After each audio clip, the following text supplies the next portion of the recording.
Leaving you was the smartest decision I ever made. My ex-wife said it with the man who destroyed my business standing beside her. She didn't know I had spent 9 years searching for the daughter she took away from me. After our divorce, she told everyone I abandoned my own child. The truth was, every letter I sent came back. Every birthday gift disappeared. Every attempt to see my daughter was blocked. Then, at my sister's wedding, a little girl broke through the crowd, looked at me with tears in her eyes, and said, "Daddy, why did you stop looking for me?" That question destroyed me. But to understand what those 4 words meant, you need to know what happened 9 years before that courtroom. When a man who did the right thing loses everything, his partner, his wife, his daughter, you'd think the universe owes him at least one quiet afternoon at his own sister's wedding. I stood near the garden fountain at Riverside Manor, watching Faye walk down the aisle on a river stone terrace overlooking the little river in Townsend, Tennessee. October light came through the sycamores in long gold sheets, and the air smelled like wood smoke and late blooming asters. I was 43 years old. I owned a 2-bay garage off Route 41 outside Maryville. My only good charcoal suit still had a faint crease from the hanger, and no amount of scrubbing could get the grease out from under my fingernails. I'd tried. I always tried. Faye looked beautiful. Her groom looked terrified in the good way, the way that means a man understands what he's about to promise. I clapped when they kissed. I smiled when the crowd cheered, and the whole time I felt the shape of the one person who wasn't there, the absence that had followed me for 9 years like a shadow stitched to my heels. You know that feeling when you've rehearsed a moment in your head 1,000 times, but the real version doesn't follow any of your scripts? I was reaching for a glass of sweet tea from the reception table when the voice hit me from behind. Well, look who cleaned up. Lorraine Hewitt. 40 years old, fitted ivory dress, gold earrings catching the last of the afternoon sun. My ex-wife stood at the edge of the reception lawn with the kind of smile that was designed to cut, precise, practiced, and aimed right between the ribs. She looked exactly the way she had the day she'd walked out of our house on Cedar Lane, except now her confidence had a price tag I could almost see. "Leaving you was the smartest decision I ever made," she said. "Look at you. Same boots, same grease, same little life." Brice Hewitt materialized half a step behind her. 46, broad-shouldered, navy, 3-piece suit, the easy confidence of a man who believed he had taken everything worth taking. My former business partner. The man who had been sleeping with my wife while I was under cars paying for a life he was busy dismantling. "Some men are just built for the slow lane, Lorraine," Brice said. He adjusted his cufflink without looking at me. No shame in that. My jaw tightened. I felt the heat climb up the back of my neck, the old pressure building behind my sternum like exhaust trapped in a blocked manifold. But I'd had 9 years to learn how to swallow fire without letting the smoke show. "Faye's day," I said. "Not yours, not mine. Let's keep it that way." Lorraine's eyes narrowed. She wasn't used to walls she couldn't crack. Brice put his hand on the small of her back, possessive, deliberate, a gesture meant for my benefit, and steered her toward the bar. In the auto repair business, you learn to read pressure, the kind that builds behind a gasket before it blows. Lorraine's smile had that same strain. Something behind it was holding too tight, running too hot. I didn't know what it was yet. I just knew the reading was off. I turned away, headed for the flagstone path that curved along the garden wall, where the noise thinned and the river sound came through the trees. I needed 2 minutes of air that didn't have Lorraine's perfume in it. I got about 10 steps. "Daddy!" The word hit me like a physical thing, like someone had reached inside my chest and grabbed the one wire I'd spent 9 years trying not to touch. I stopped walking. My feet wouldn't move. My hands went still at my sides. "Daddy, I found you!" And the 11-year-old girl in a pale yellow sundress broke through the crowd. Dark hair flying behind her, white shoes slapping the flagstone, both arms stretched out in front of her like she was reaching for something she'd been chasing her whole life. She hit my left leg at full speed and wrapped herself around it with a grip that could have been a lug wrench. 9 years, that's how long it had been since I'd heard that word directed at me. Daddy. The last time it had come from a voice that couldn't form full sentences yet. A babble, a sound, more feeling than language. Now it was clear and certain, and it split the October air like a church bell. I looked down. Wren, my daughter.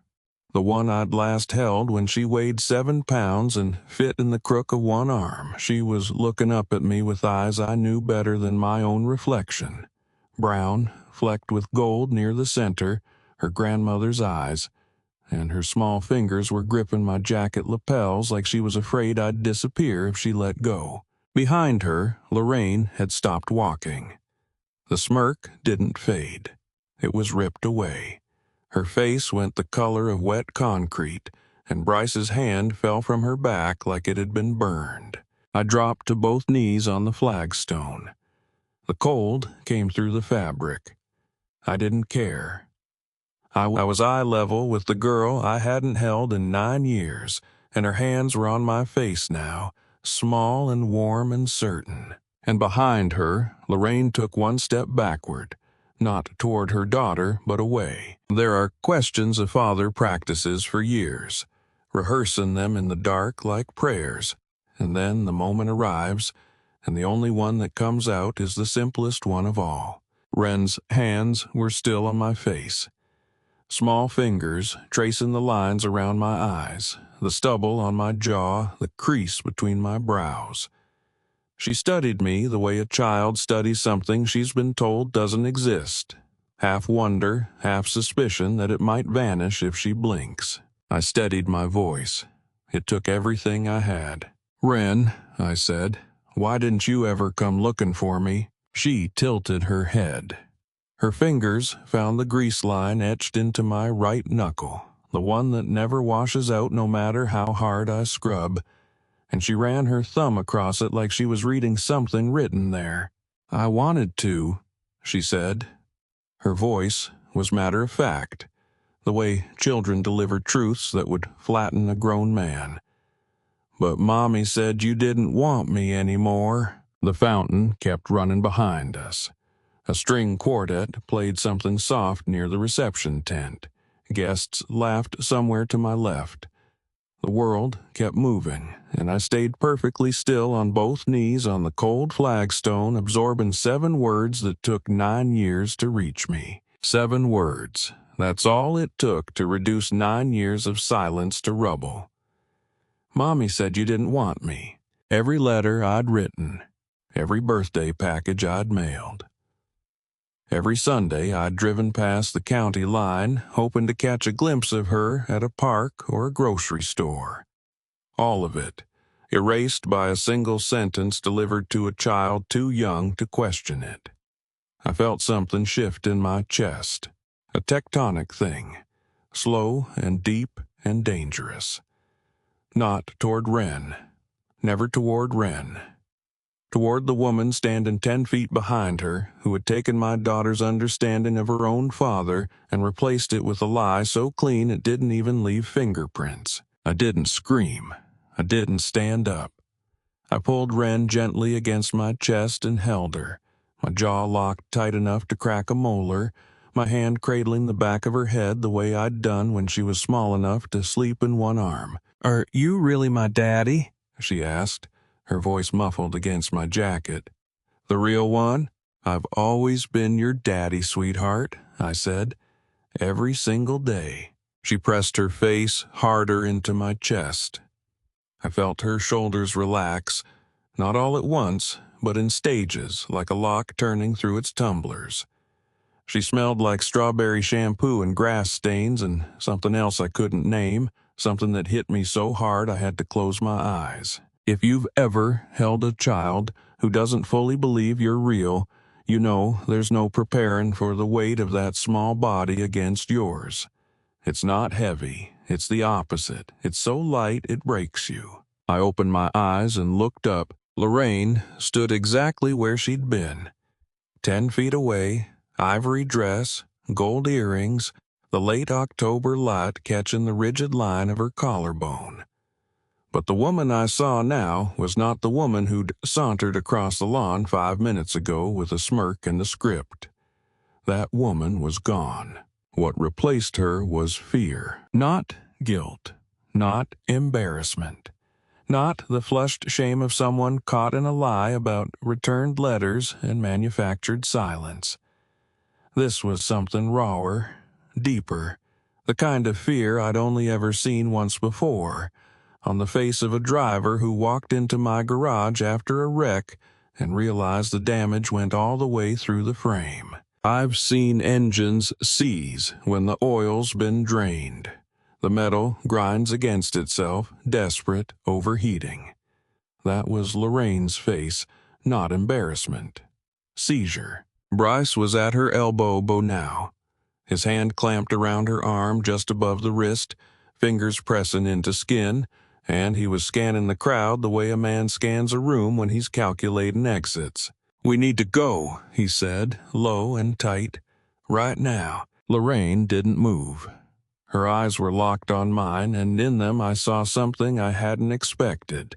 Not the cold superiority she'd worn like armor since the divorce, but a plea. A silent, desperate request for me to stop looking at her the way I was looking at her. To stop seeing whatever she knew I was about to see. "He knows," she whispered to Brice. "Oh God, he knows." I didn't know. Not yet. Not the full shape of it. But I knew enough. I knew that her panic had nothing to do with the child's 7 words, and everything to do with whatever those words were protecting. The lie about me was the fence. Something much larger was behind it. I held Wren against my chest and looked at Lorraine over the top of my daughter's dark hair. "What exactly are you afraid I know, Lorraine?" She didn't answer. Brice pulled her backward. 1 step, 2 steps, his jaw clenched so tight the muscle jumped beneath his ear. They turned together and moved toward the parking lot, and Lorraine's heels clicked against the flagstone in a rhythm that sounded like something counting down. She hadn't flinched at being called a liar. She'd flinched at something behind the lie, something buried deeper, worth panicking over, and the way Brice's hand tightened on her arm told me he knew exactly what it was. To understand how I ended up on my knees at a wedding holding a daughter I hadn't touched in 9 years, you need to go back to a time when Brice Hewitt was the best friend I ever had. Early 2016. The garage smelled like fresh concrete and new rubber. We'd just finished the second bay, poured the slab ourselves over a weekend, Brice mixing while I leveled, and the Route 41 sign still read Ashford Auto in letters I'd painted by hand. Brice handled the parts distribution and the books. I handled the engines. We'd been partners for 3 years, and in that time we'd gone from a single lift and a prayer to a 2-bay operation pulling steady revenue from fleet contracts across Blount County. Brice was the one who found those contracts. He had a way with people that I didn't, a handshake that felt like a promise, a voice that made numbers sound like poetry. He'd walk into a trucking office in Alcoa with nothing but a quote sheet and walk out with a 6-month deal. I'd be under a diesel engine when he got back, and he'd toss the signed contract onto my toolbox like it was a napkin. "We keep this pace, we'll have 4 bays by Christmas," he told me one afternoon, leaning against the lift with his sleeves rolled up. "You and me, brother." I believed him. Why wouldn't I? He'd earned it. Lorraine used to bring Wren by the shop most afternoons. Wren was barely walking then, 14 months old, unsteady on her feet, grabbing at everything below knee height. Brice was the one who nicknamed her Little Wrench.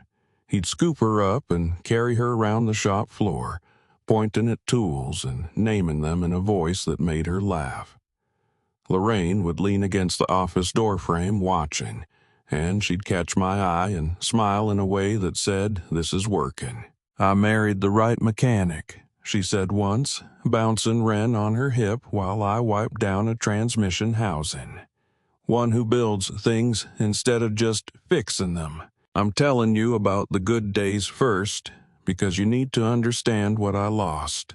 Not just a wife, not just a daughter, but the man I would have trusted with my life." The first crack appeared on a Tuesday evening in the late March. Brice had left early, said he had a supplier meeting in Knoxville.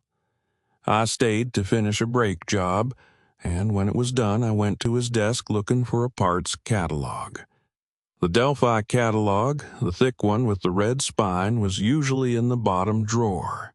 I pulled the drawer open and the catalog was there, but so was a loose sheet of ledger paper, folded once, tucked beneath it. I almost put it back. You know how a crack in an engine block starts? Not with a bang. With a hairline fracture you can't even see unless you know exactly where to look. I unfolded the page. Brice's handwriting, sharp, slanted left the way he always wrote, filled 2 columns. The left column listed invoice numbers I recognized, fleet jobs, parts orders, the regular flow of money that kept the lights on. The right column listed deposit amounts, and the 2 columns didn't match. Not by a little. Not by a rounding error or a transposed digit. The invoices totaled higher than the deposits by a margin that made my stomach drop. I sat down at his desk, pulled the actual bank statements from the filing cabinet, the ones I should have been checking monthly but hadn't, because Brice handled the numbers and I trusted Brice the way I trusted the floor beneath my feet. I laid the statements next to the ledger page and started matching entries. It took me 2 hours. The shop was dark by then, just the fluorescent tubes humming above his desk and the sound of my own breathing. I checked the figures 4 times. The gap was $14,000 over 3 months. Not a mistake, not an oversight.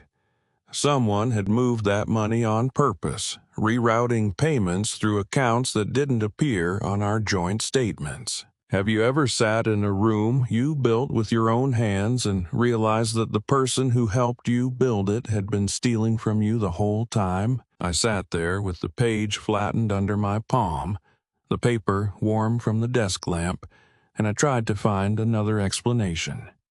A bookkeeping error, a separate account I'd forgotten about, a vendor rebate he'd failed to mention. I went through every excuse I could manufacture, and each one collapsed under the weight of Brice's own handwriting. The shop cat, a gray tabby that had wandered in during our first winter and never left, jumped onto the desk and sat on the bank statements like she was trying to hide them from me. I moved her gently and kept staring at the numbers. $14,000, 3 months, 1 page. And somewhere in the back of my mind, a voice I should have listened to whispered, "This is only the page he left behind. Imagine what he took with him." I folded the ledger sheet, put it in my jacket pocket, and drove home in the dark with both hands on the wheel and a sick feeling in my chest that had nothing to do with the road. I didn't sleep that night. I sat at the kitchen table with the ledger page flattened under the lamp and waited for the sun to come up so I could look Brice in the eye and give him one chance to explain. I was already at the shop when I pulled in, leaning against the parts counter with a coffee, calm as a man with nothing to hide. I walked past him without a word, laid the ledger page flat on his workbench, and stepped back. 14,000, Brice, in your handwriting. Explain it. He looked at the page the way you look at a parking ticket. Mild annoyance, nothing more. He picked up his coffee, took a sip, and set it down on top of the figures like they didn't matter. "Bookkeeping shortcut," he said. "I moved some numbers around to cover a parts order that came in hot. Was going to square it up at the end of the quarter. 3 months of shortcuts, $14,000 worth?" His expression changed. Not fast. Brice was too practiced for that. But the warmth drained out of his face the way coolant drains from a cracked reservoir. Slow, steady, until what's left is just the metal underneath. "You really want to burn this down over a bookkeeping shortcut?" he said. "Walk away from this page and we keep building. 4 bays by Christmas, like I said." "I can't walk away from this." He set his coffee down, leaned close enough that I could smell his cologne. Something expensive, something that didn't belong in a 2-bay garage in Maryville. His voice dropped to a register I'd never heard from him before. Not anger, instruction. "Cut me out," he said, "and you'll lose more than a business. I promise you that. I want you to picture the man who nicknamed your baby girl, who ate Thanksgiving at your table 3 years running, looking you dead in the face and telling you he'll take everything if you do the right thing. Picture that, and then tell me what you'd do."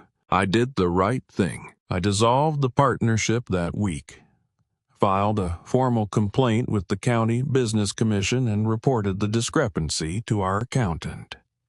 Brice cleared out his desk on a Thursday afternoon while I was under a Silverado, and when I rolled out from beneath the truck, his side of the shop was empty. No goodbye, no argument. Just a clean space where a friendship used to be, and the faint smell of that cologne lingering near the parts counter. The financial fallout hit within a month. Without Brice's fleet contracts, which, it turned out, had been negotiated in his name alone, not the partnership's, revenue dropped by 40%. I let the second bay sit empty. Worked doubles. I ate peanut butter sandwiches at my own workbench for dinner 3 nights a week because the grocery budget was the first thing I cut. Doing the right thing is supposed to feel clean, like fresh oil through a new filter. This felt like draining a crankcase and finding metal shavings, proof that something vital was already destroyed. Lorraine noticed the money before she noticed anything else. The questions started small. Why was the electric bill late? Why hadn't I deposited the usual amount? Why was the second bay dark? I told her the truth, all of it, and watched her face close like a ledger book snapping shut. She didn't get angry. That would have been easier. She got quiet. The kind of quiet that has weight to it, that presses down on a house until the walls feel thinner. She stopped bringing Wren to the shop. She started leaving the house in the afternoons without saying where she was going, and when I came home late from a double shift one Tuesday in May, she was standing in the kitchen with her coat still on and the overhead light making her face look like something carved from pale wood. "You had a chance to look the other way and keep this family fed," she said. "Instead, you played hero. I was stealing from us, Lorraine, from our daughter's future." "You don't have a future," she said. "At least he's offering one." The word landed before I understood it. He. Not a hypothetical, not a concept. A specific man, already in motion, already offering things I couldn't match. She said it with Wren's sippy cup still sitting on the counter between us, a ring of dried juice around the lid like a tiny halo. My daughter was asleep upstairs, breathing the slow rhythm of a child who doesn't know that the floor beneath her is about to disappear. Lorraine pulled her ring off right there at the kitchen counter. She didn't throw it. She set it down gently, next to the sippy cup, as if she was placing one life beside the one she was choosing. Then she picked up her purse, walked to the front door, and stepped out into the driveway where a car I didn't recognize was already idling. Engine running, headlights off, parked at an angle that said it had been waiting. I didn't need to see the driver's face. I knew whose engine that was. I'd tuned it myself 6 months ago in a shop that still had both our names on the lease. Have you ever walked into a room where the verdict was decided before you sat down? And the only person who didn't know it yet was you. The divorce papers came 3 weeks after Lorraine walked out. I signed them at my kitchen table on a Wednesday morning before work. I didn't contest the marriage. It was over the night she got into that car. What I fought for was Wren.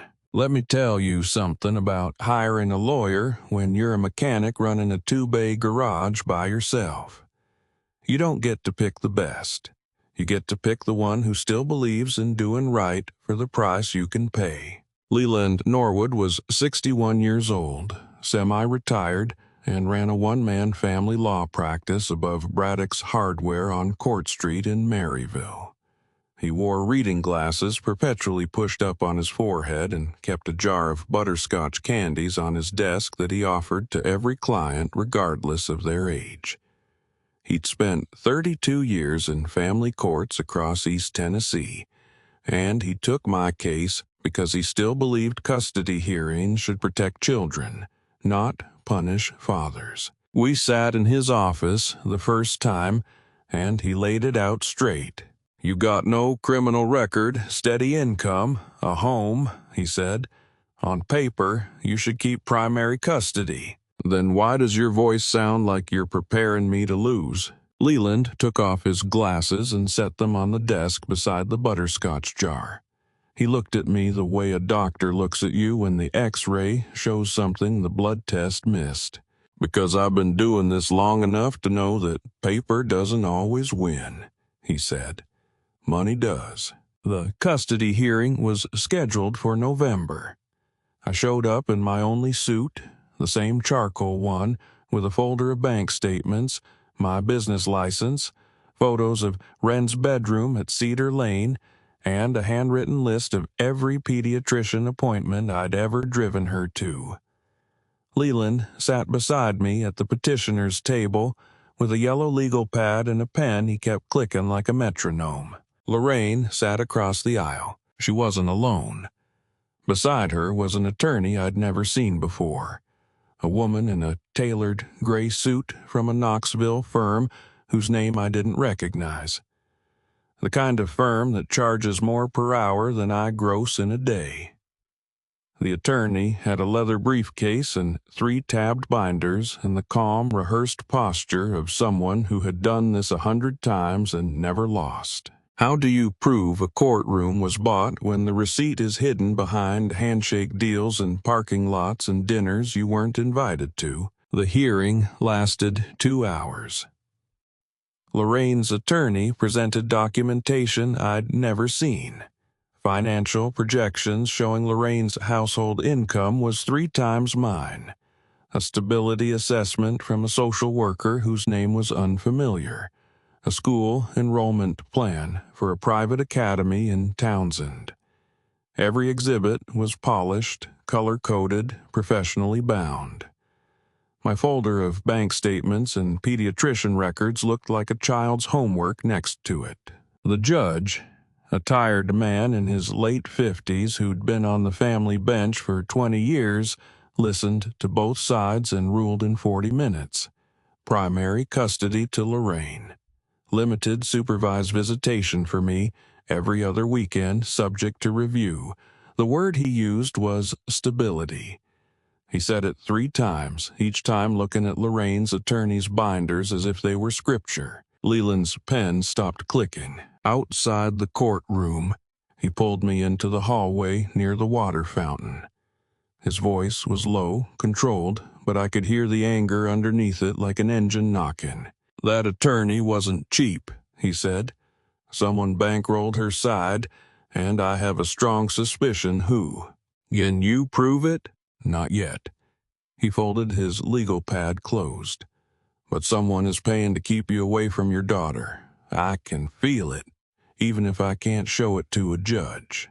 Ha walked me to the courthouse door and put his hand on my shoulder.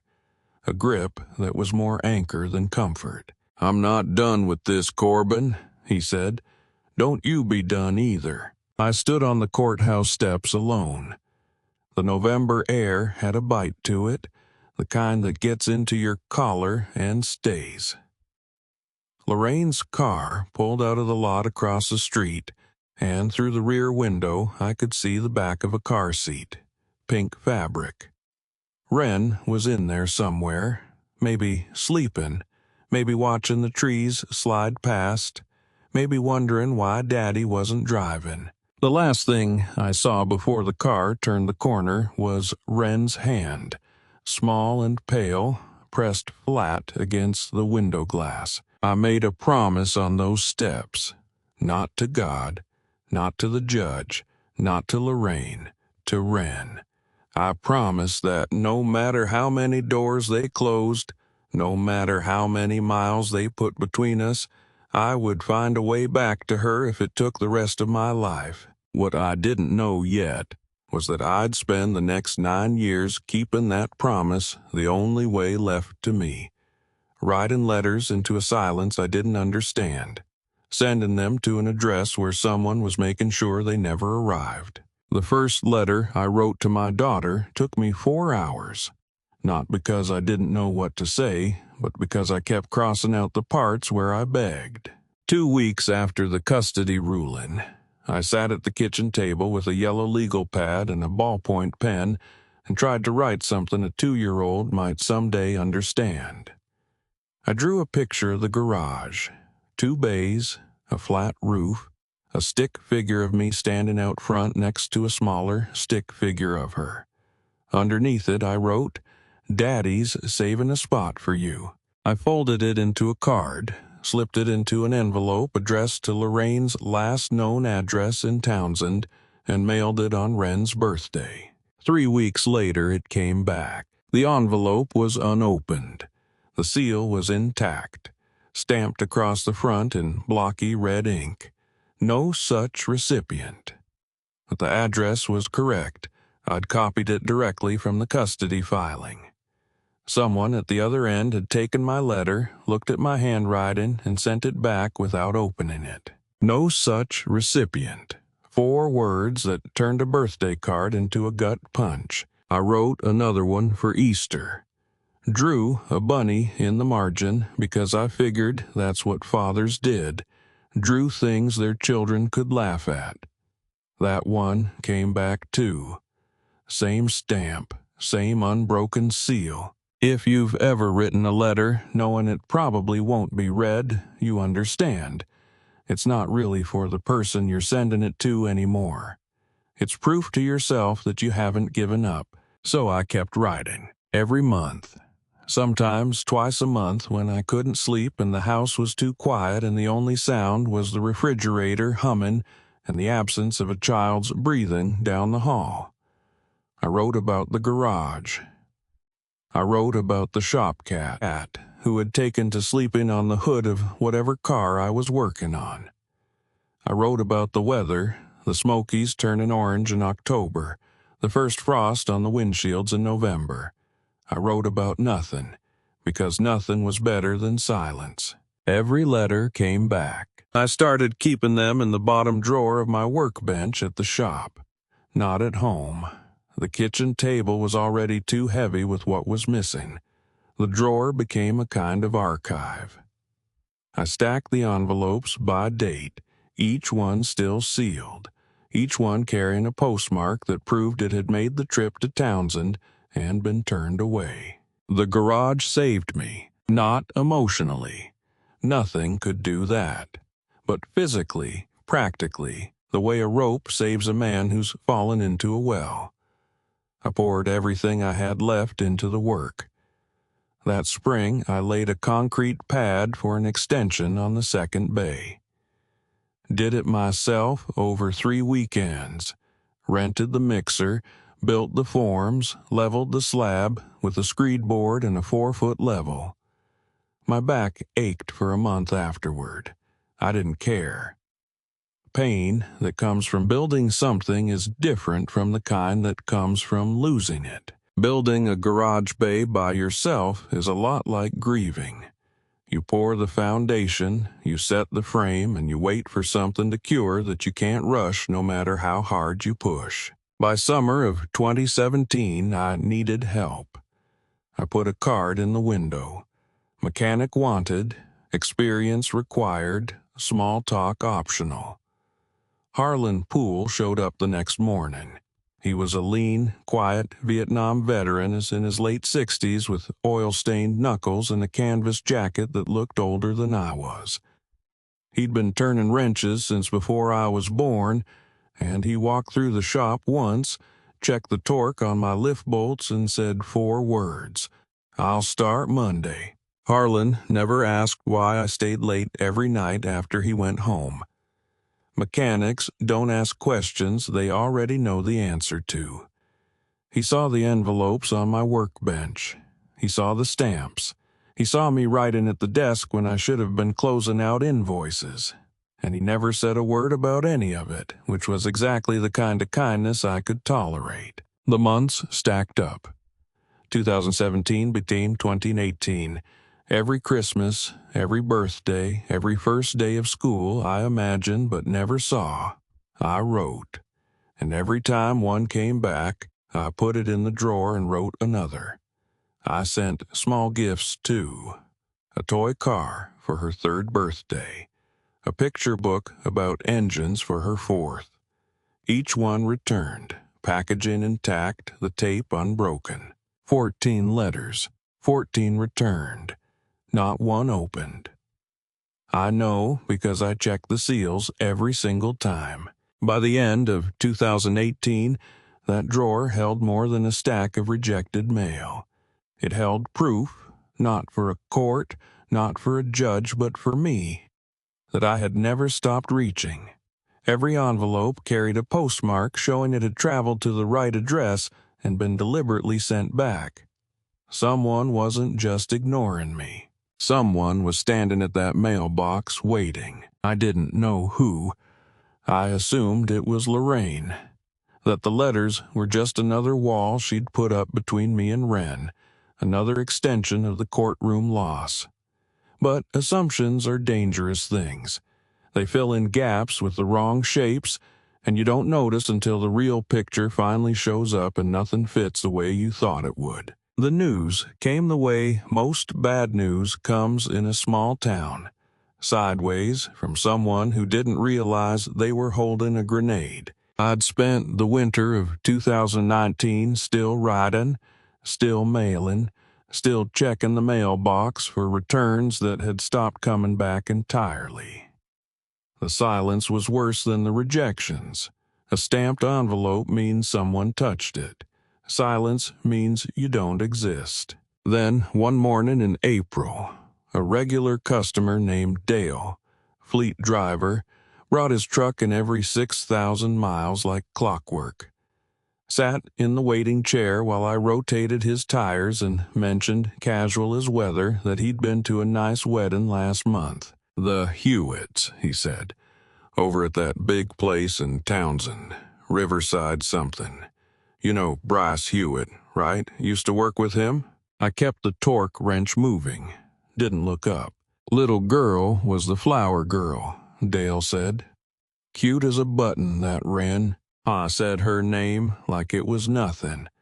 Like it didn't cost me anything to hear it from a stranger's mouth while I knelt on a concrete floor tightening lug nuts. Flower girl. My daughter was the flower girl at the wedding of the man who destroyed my family, and I found out from a customer getting his tires rotated on a Tuesday morning. I finished the job, wrote up the invoice, shook Dale's hand when he left.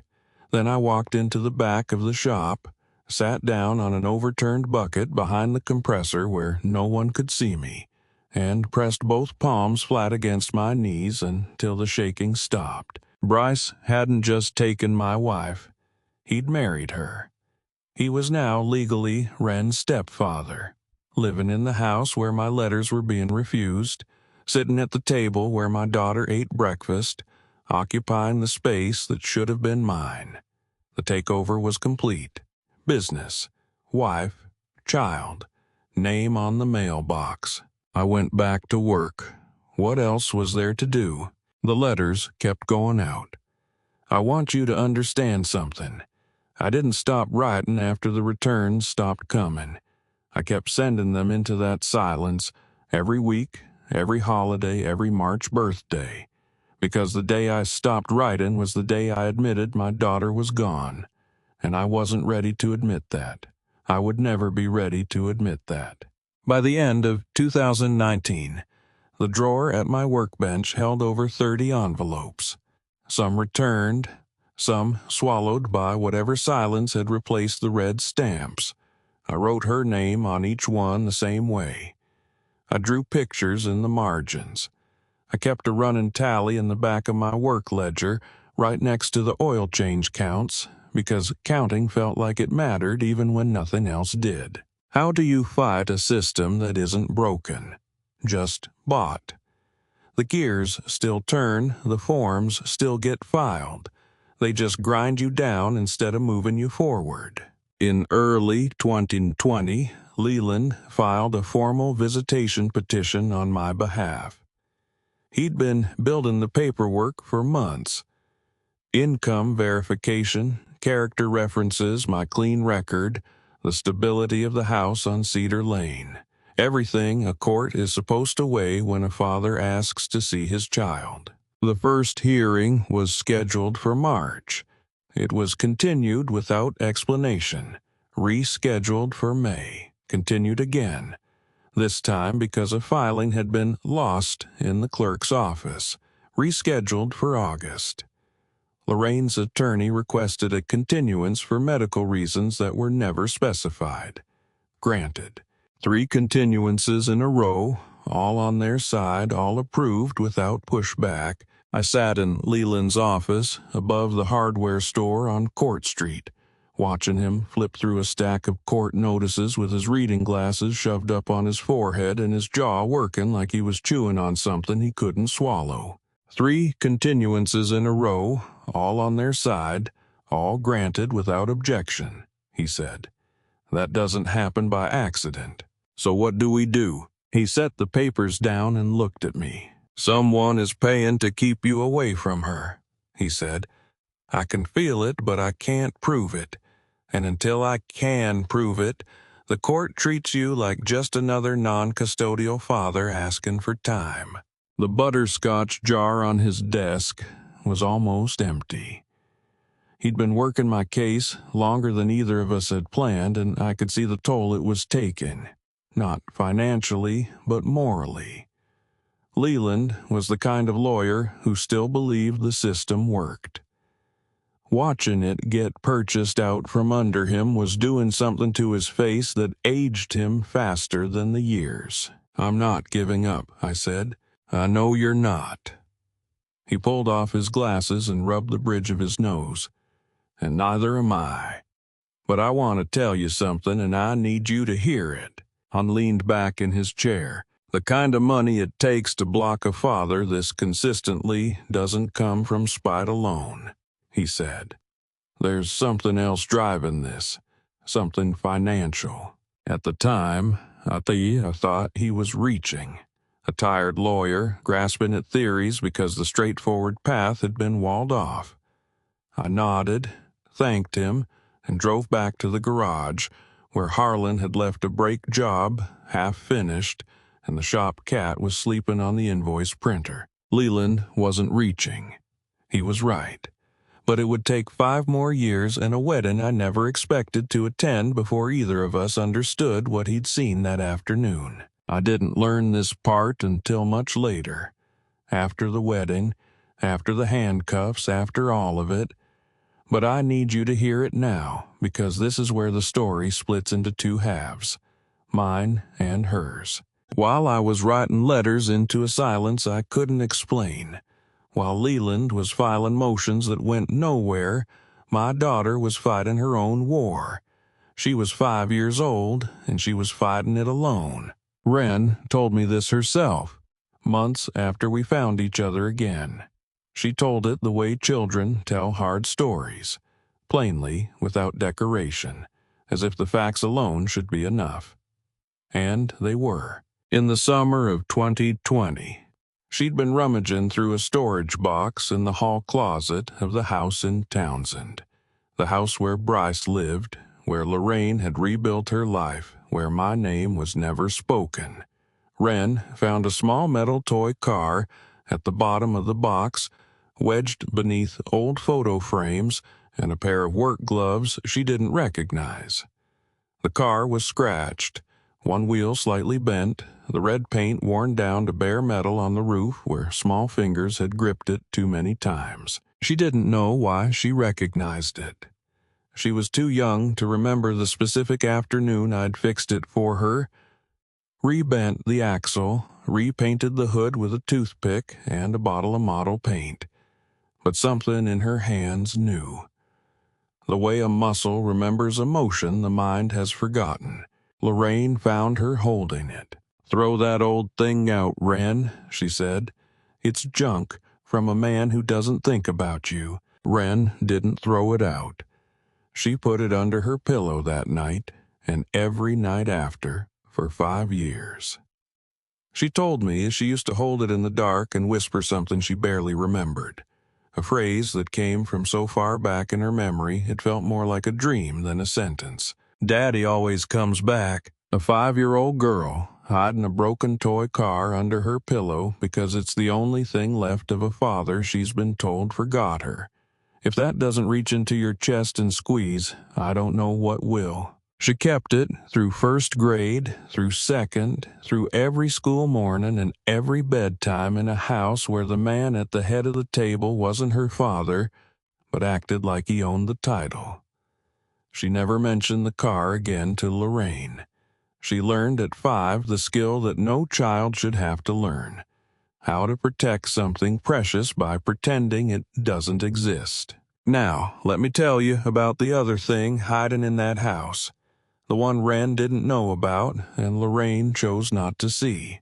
In the spring of 2021, Brice walked into First Tennessee Bank in Alcoa and opened an education savings account.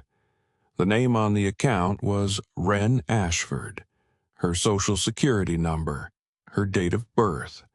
Brice listed himself as managing guardian. I told Lorraine it was for college. "Every smart parent puts away for their kid's education," he said. "I'm just getting ahead of it." "How much are you putting in?" Lorraine asked. "Enough. Don't worry about the numbers. That's what I'm good at, remember? In my line of work, the most dangerous leaks aren't the ones that spray. They're the slow drips behind the wall that rot the framing before anyone smells the damage." That account was a slow drip. The first deposit was $8,000. Reasonable, maybe, for a man who ran a financial consulting business and claimed to be planning ahead. But within 3 months the deposits jumped. $15,000. Then $30,000 in a single quarter. The money moved in patterns that had nothing to do with a child's education and everything to do with something Brice needed to hide. Revenue that didn't match any legitimate income stream, flowing through an account protected by a minor's social security number because accounts held in a child's name draw less scrutiny. Or so he thought. Lorraine signed the paperwork. Shikio signed the quarterly statements. And she never once asked why a college fund for a 7-year-old was accumulating money faster than most retirement accounts.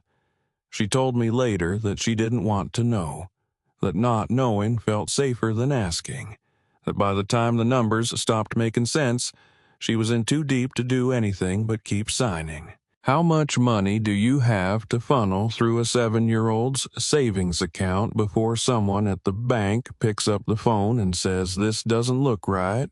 By the end of 2021, that account had processed more money in 10 months than I made in 2 years at the garage. My daughter's name was on every transaction. Her social security number anchored every deposit. She was 7 years old, sleeping with a toy car under her pillow, whispering a phrase about a father she'd been told didn't love her. And somewhere in a bank database, Her identity was being used to wash money she would never see. Wren didn't know the account existed. I didn't know it existed. But 8 months before my sister's wedding, someone at First Tennessee Bank finally noticed the numbers. And they didn't call Brice. They called the federal government. I didn't know any of this was happening at the time. While I was wrapping another birthday gift my daughter would never open, a woman in a bank cubicle 20 minutes away was staring at a spreadsheet that would eventually set all of us free. Her name was Donna Platt. She was a compliance officer at the First Tennessee Bank branch in Alcoa. 16 years of transaction monitoring experience, a desk by the window overlooking the parking lot, and a job that most people would call boring until the morning it wasn't. In February 2025, Donna was running her quarterly review of flagged accounts, the ones the automated system tagged for irregular activity patterns. Most of them were nothing. Duplicate deposits, payroll glitches, the occasional small business owner who couldn't keep his personal and commercial accounts straight. She cleared them one by one, initialing the margin, moving on. Then she opened the file on an education savings account held in the name of a minor, Corbin Ashford. Age 7 at the time the account was opened. Managing guardian listed as Brice Hewitt. The deposit history filled 3 pages. Donna told investigators later that she knew something was wrong within the first 60 seconds. Education savings accounts follow predictable patterns. Monthly contributions, annual increases, steady growth toward a target number. This account did none of those things. Money arrived in irregular amounts from multiple sources. Wire transfers, cash deposits, third-party checks from businesses with names that didn't match any educational institution or scholarship fund. The money came in, sat for a few weeks, then moved out again to accounts Donna couldn't see from her terminal. $620,000 through an account in a 7-year-old's name. Let that number sit with you for a second. Donna didn't call Brice. She didn't call Lorraine. She did what federal banking regulations required her to do. She filed a suspicious activity report with the Financial Crimes Enforcement Network and flagged the account for monitoring. Then she went back to her desk by the window and initialed the next file in her stack, because that's what professionals do. They follow the process and trust the system to carry it forward. Donna Platt didn't know my daughter. She didn't know me. She was just a woman doing her job on a Tuesday in February, and her job saved my daughter's life. The SAR landed at FinCN's Regional Processing Center and was routed to the desk of a senior investigator named Boyd Stanton. He was 52 years old, wore a plain charcoal suit that looked like it had been purchased in bulk, and hadn't raised his voice in a professional setting in over a decade. He specialized in financial crimes involving minors' identities, the kind of cases most investigators avoided because the paperwork was brutal and the outcomes were slow. I've rebuilt enough engines to know that the best mechanics don't rush the teardown. They take every bolt out in order, lay the parts on the bench, and let the failure tell its own story. That was Boyd Stanton's method. He didn't kick down doors. He didn't make phone calls. He sat in a quiet room, followed the numbers, and let the money tell him who was lying. He opened Donna's SR on a Tuesday morning. By Wednesday, he'd pulled the full transaction history on Wren's account. By Thursday, he'd identified the pattern. Money flowing in from at least 4 shell entities, cycling through the education account, and dispersing to a network of receiving accounts that traced back to a single managing individual. He wrote one name at the top of a manila folder in blue ink, Brice Hewitt. Then he underlined it. Twice. Boyd didn't issue a warrant. He didn't call the local police. He didn't alert the account holder or the bank. he started watching, tracing deposits backward through shell companies, mapping the web of transactions that radiated out from my daughter's Social Security number like cracks in a windshield spreading from a single point of impact. While I was sitting in my garage wondering if my daughter still remembered my face, a federal investigator was doing what I couldn't, following the money to the man who took her from me. Boyd Stanton spent the next 8 months building his case in silence.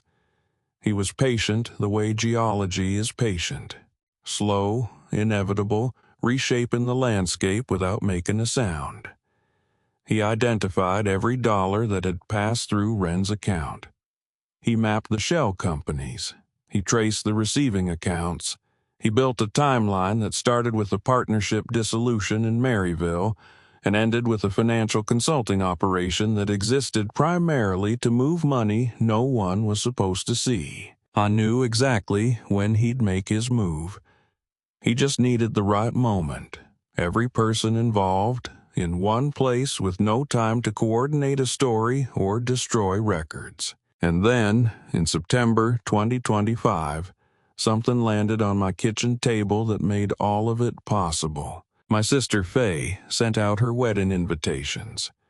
Cream-colored cardstock, gold lettering, a date in October at Riverside Manor in Townsend. My name was on the guest list. So was Lorraine's. So was Brice's. And somewhere in a federal office building, Boyd Stanton saw the same guest list because by then he was watching everything and circled the date in red. September 2025, 9 years, 3 months, and 11 days since I'd last held my daughter, and I was wrapping a birthday present I didn't even know was on time. I didn't know about Boyd Stanton. I didn't know about the flagged account or the SR or the manila folder with the name underlined twice in blue ink.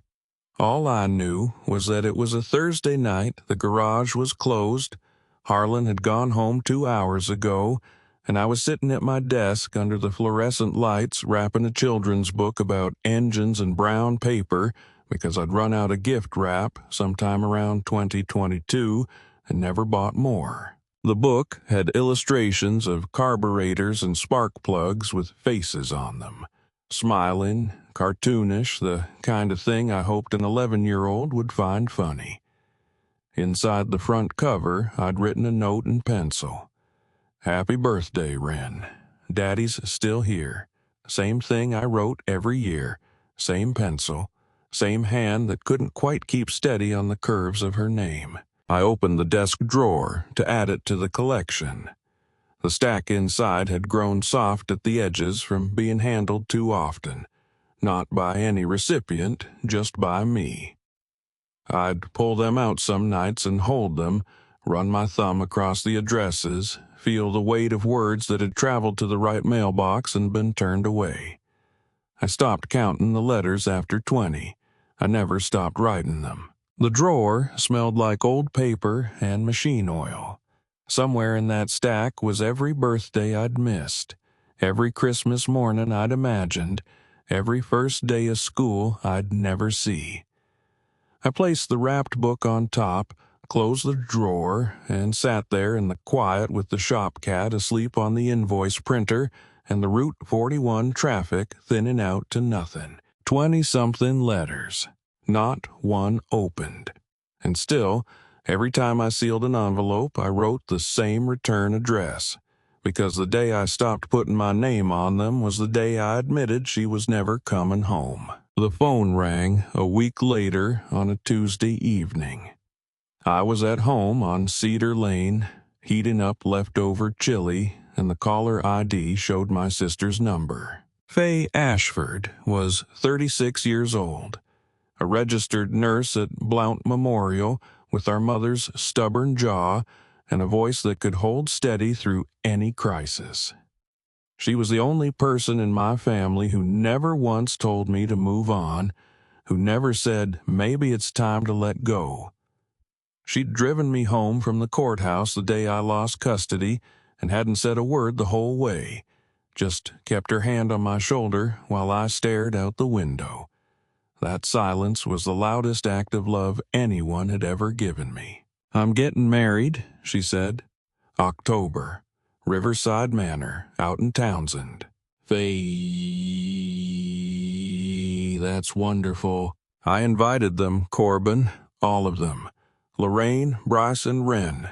I did it on purpose. If you've ever had someone in your family do something brave and selfless at their own expense, you know what my sister did in that moment. She risked her wedding day so her brother could see his child. The silence on the line lasted long enough that Faye said my name twice. "Why would you do that to yourself on your own wedding day?" I asked. "Because someone in this family needs to put that little girl in the same room as her daddy," she said. Her voice didn't waver. "And if nobody else is going to do it, I will.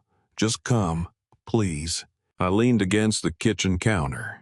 The chili was burning on the stove and I could smell it, and I didn't move. I was trying to hold the phone steady, and I was trying to breathe, and I was trying not to think about an 11-year-old girl in a house in Townsend who might not recognize me when I walked in. "What if she doesn't know who I am?" I said. "Then you introduce yourself," Faye said, "and you let her decide." She told me the date. She told me the time. She told me to wear my good suit and to shave and to show up no matter what, because she'd arranged the seating so that I'd be close enough to see Wren without having to walk through Lorraine's orbit to get there. My sister had planned her wedding like a military operation. Not for the flowers or the catering, but for the sight lines between a father and his daughter. After she hung up, I stood in the kitchen for a long time. The chili burned black. I didn't care. I whispered 4 words into the empty room, and they carried the weight of 9 years. Just let me see her one time. That night, I drove back to the garage. I unlocked the side door, walked through the dark shop, sat down at my desk, and opened the drawer one more time. The stack of letters, the wrapped book on top, all of it sitting there in the quiet, waiting.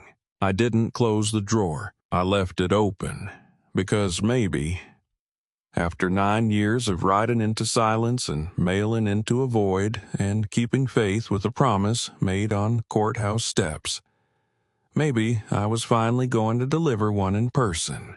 3 weeks later, I stood on the lawn at Riverside Manor in my only good suit.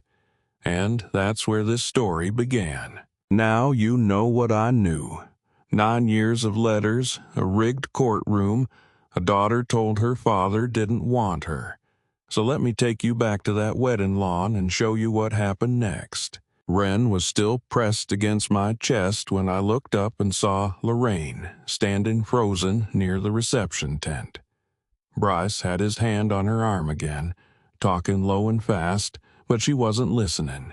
She was watching me hold her daughter, our daughter, and whatever mask she'd worn for 9 years was lying in pieces on the flagstone between us. I stood up slowly, Wren's hand still gripping mine, and walked toward Lorraine.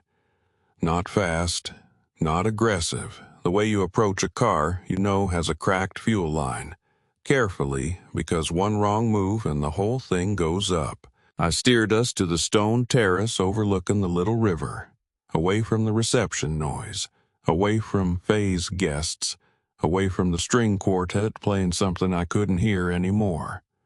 Lorraine followed because she didn't have a choice, not with Wren holding my hand and looking back at her mother every few steps.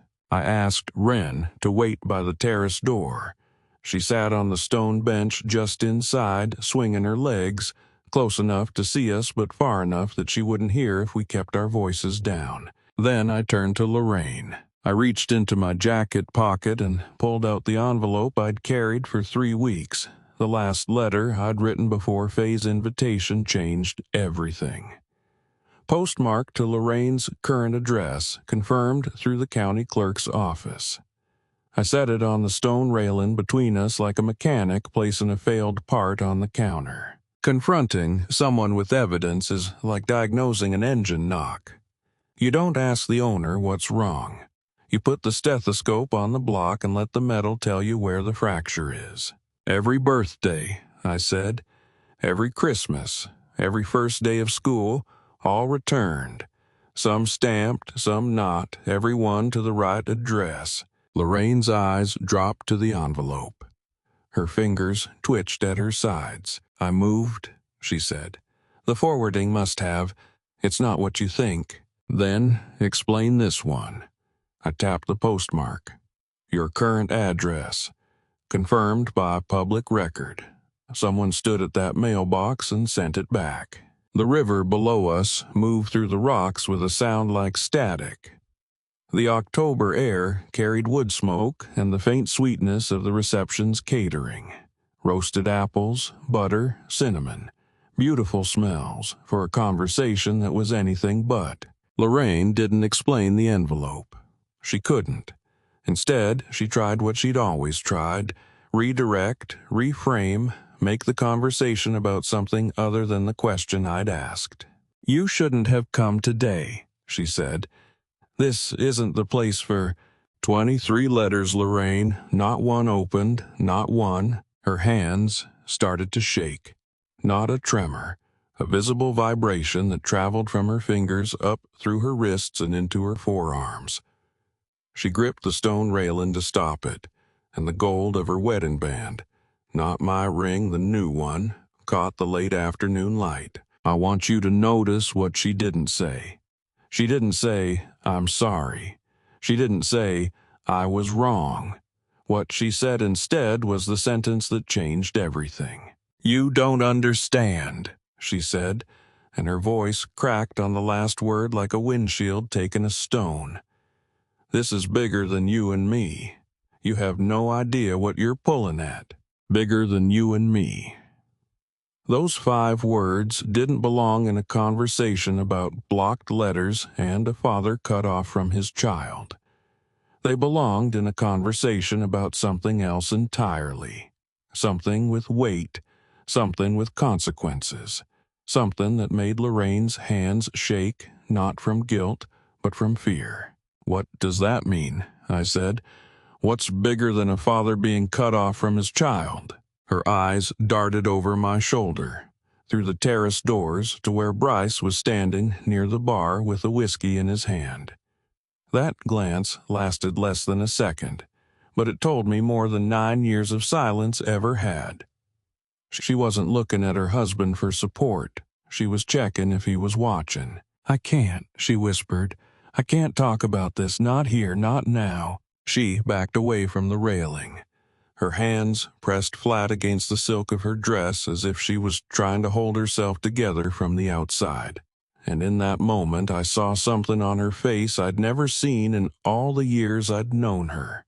Not during the divorce, not during the custody hearing, not even the night she walked out. Fear, not of me, of him. Wren was standing in the doorway behind us.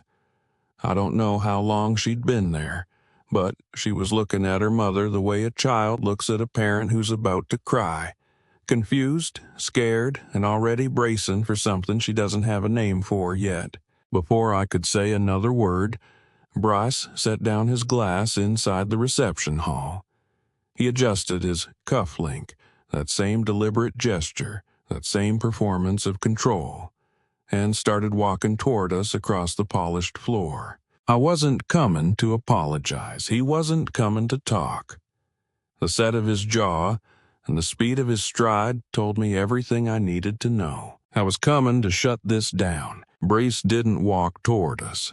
He advanced, the way a man moves when he's not coming to talk but coming to end a conversation. He stepped onto the terrace and positioned himself between me and Lorraine in one smooth motion, his shoulder turning to block my line of sight to her the way a door closes on a room you're not welcome in. His cologne hit me first, the same expensive scent from the shop, from the partnership days, from a life that felt like someone else's memory now. Lorraine, get your things, he said. We're done here. This isn't the time or place for whatever he's trying to start." His voice was steady, but his hands weren't. He had his phone in his left hand, and I watched him check the screen twice in 10 seconds without reading anything on it. His right hand found Lorraine's elbow, not gently, not the way you guide someone, but the way you steer something you're afraid is about to drift. "I'm not starting anything," I said. "I'm asking why my daughter was told I didn't want her." Brice didn't look at me when he answered. He was scanning the parking lot beyond the terrace railing, his eyes moving across the rows of cars in quick sweeps, cataloging exits. "Walk away, Corbin." His voice dropped low enough that only I could hear it. "You lost this fight 9 years ago. Don't embarrass yourself at your sister's wedding." I've watched men handle cars the same way Brice was handling this moment, yanking the wheel hard when they feel the tires losing grip, making everything worse by trying to force control over something that's already slipping. His confidence had always been his best tool. Now it was cracking, and underneath it was something I recognized from the terrace conversation with Lorraine. The same fear, the same urgency that had nothing to do with me and everything to do with something I couldn't see yet. "You're checking your phone," I said. "You're watching the parking lot. Who are you expecting, Brice?" His jaw tightened. For half a second, no more. Something moved behind his eyes that looked like a man doing math on a problem that was no longer adding up. "Lorraine," he said again, sharper this time. "Now." He turned toward Wren. She was standing by the terrace doorway where I'd asked her to wait, her yellow sundress catching the late afternoon light, her hands clasped in front of her, the way children stand when they know the adults around them are doing something wrong but don't have the language to name it. Brice reached for her wrist. "Come on, sweetheart, we're going home." His fingers closed around her small arm and he pulled, not hard enough to hurt, but firm enough that Wren's feet slid on the stone. She looked at him, then she looked past him at me. And she did something I will never forget as long as I live. She planted her feet. Wren pulled her wrist back. It was small. The smallest act of resistance an 11-year-old can make against a grown man. But I saw it. And I think Brice felt the ground shift under him when she did. "I don't want to go yet," she said. Her voice was quiet but clear. "I want to stay with—" She looked at me, and whatever word she was reaching for, Daddy, him, the man with the grease on his hands, she couldn't quite finish it. But the direction of her gaze finished it for her. "Wren, now." Brice's voice had an edge to it that didn't belong anywhere near a child. Lorraine flinched at the tone. She reached for Wren herself, softer, trying to bridge the gap between Brice's urgency and Wren's resistance. "Baby, please," Lorraine said. "We just need to go to the car for a little bit." I stepped forward. Not between them. I wasn't going to make this physical, not in front of my daughter, not at Faye's wedding, but close enough that Brice could feel my presence the way you feel a change in air pressure before a storm. "Let go of her arm," I said. Brice's grip loosened. Not because of my words, but because something behind me had stolen his attention completely. His eyes locked on a point over my shoulder, and the color left his face the way water drains from a cracked radiator. Fast, visible, and impossible to reverse. I turned. A man was walking through the main entrance of Riverside Manor. He moved with the unhurried precision of someone who had arrived exactly when he intended to and not a second sooner. Plain charcoal suit, no tie, no boutonniere, no wedding invitation visible in his jacket. He was maybe 50, trim, with close-cropped gray hair, and the kind of expression that suggested he hadn't smiled during working hours in years. No tie, no boutonniere, no wedding invitation. The man walking through that entrance wasn't there for the ceremony. He crossed the reception hall floor without looking at the decorations, the guests, the flowers, the cake table. His eyes were fixed on our group at the terrace doors, specifically on Brice, whose hand had fallen away from Wren's wrist entirely. The man stopped 6 feet from us. His gaze moved from Brice to Lorraine to the small girl standing between them. He didn't smile. He didn't introduce himself to me or to anyone else at the wedding. He looked directly at Brice and said 2 words. "Mr. Hewitt, have you ever watched someone's mask crack in real time? Not all at once, but in stages, like paint peeling off a wall that's been rotten from the inside?" Brice stood there with the stranger's voice still hanging in the air between them. For 1 second, maybe 2, he tried to smile. The old smile, the one that closed deals and charmed suppliers and made my wife believe a thief was a better bet than me. "Can I help you?" he said. "I think you might have the wrong event." The man in the charcoal suit didn't blink. He reached into his jacket and produced a credential wallet, opening it with the practiced motion of someone who'd done this 1,000 times. The ID caught the light. A federal seal, blue and gold, unmistakable even from where I was standing. "My name is Boyd Stanton," he said, "senior investigator with the Financial Crimes Enforcement Network. I'd like to ask you about an education savings account registered under the name of a minor." The string quartet was still playing inside.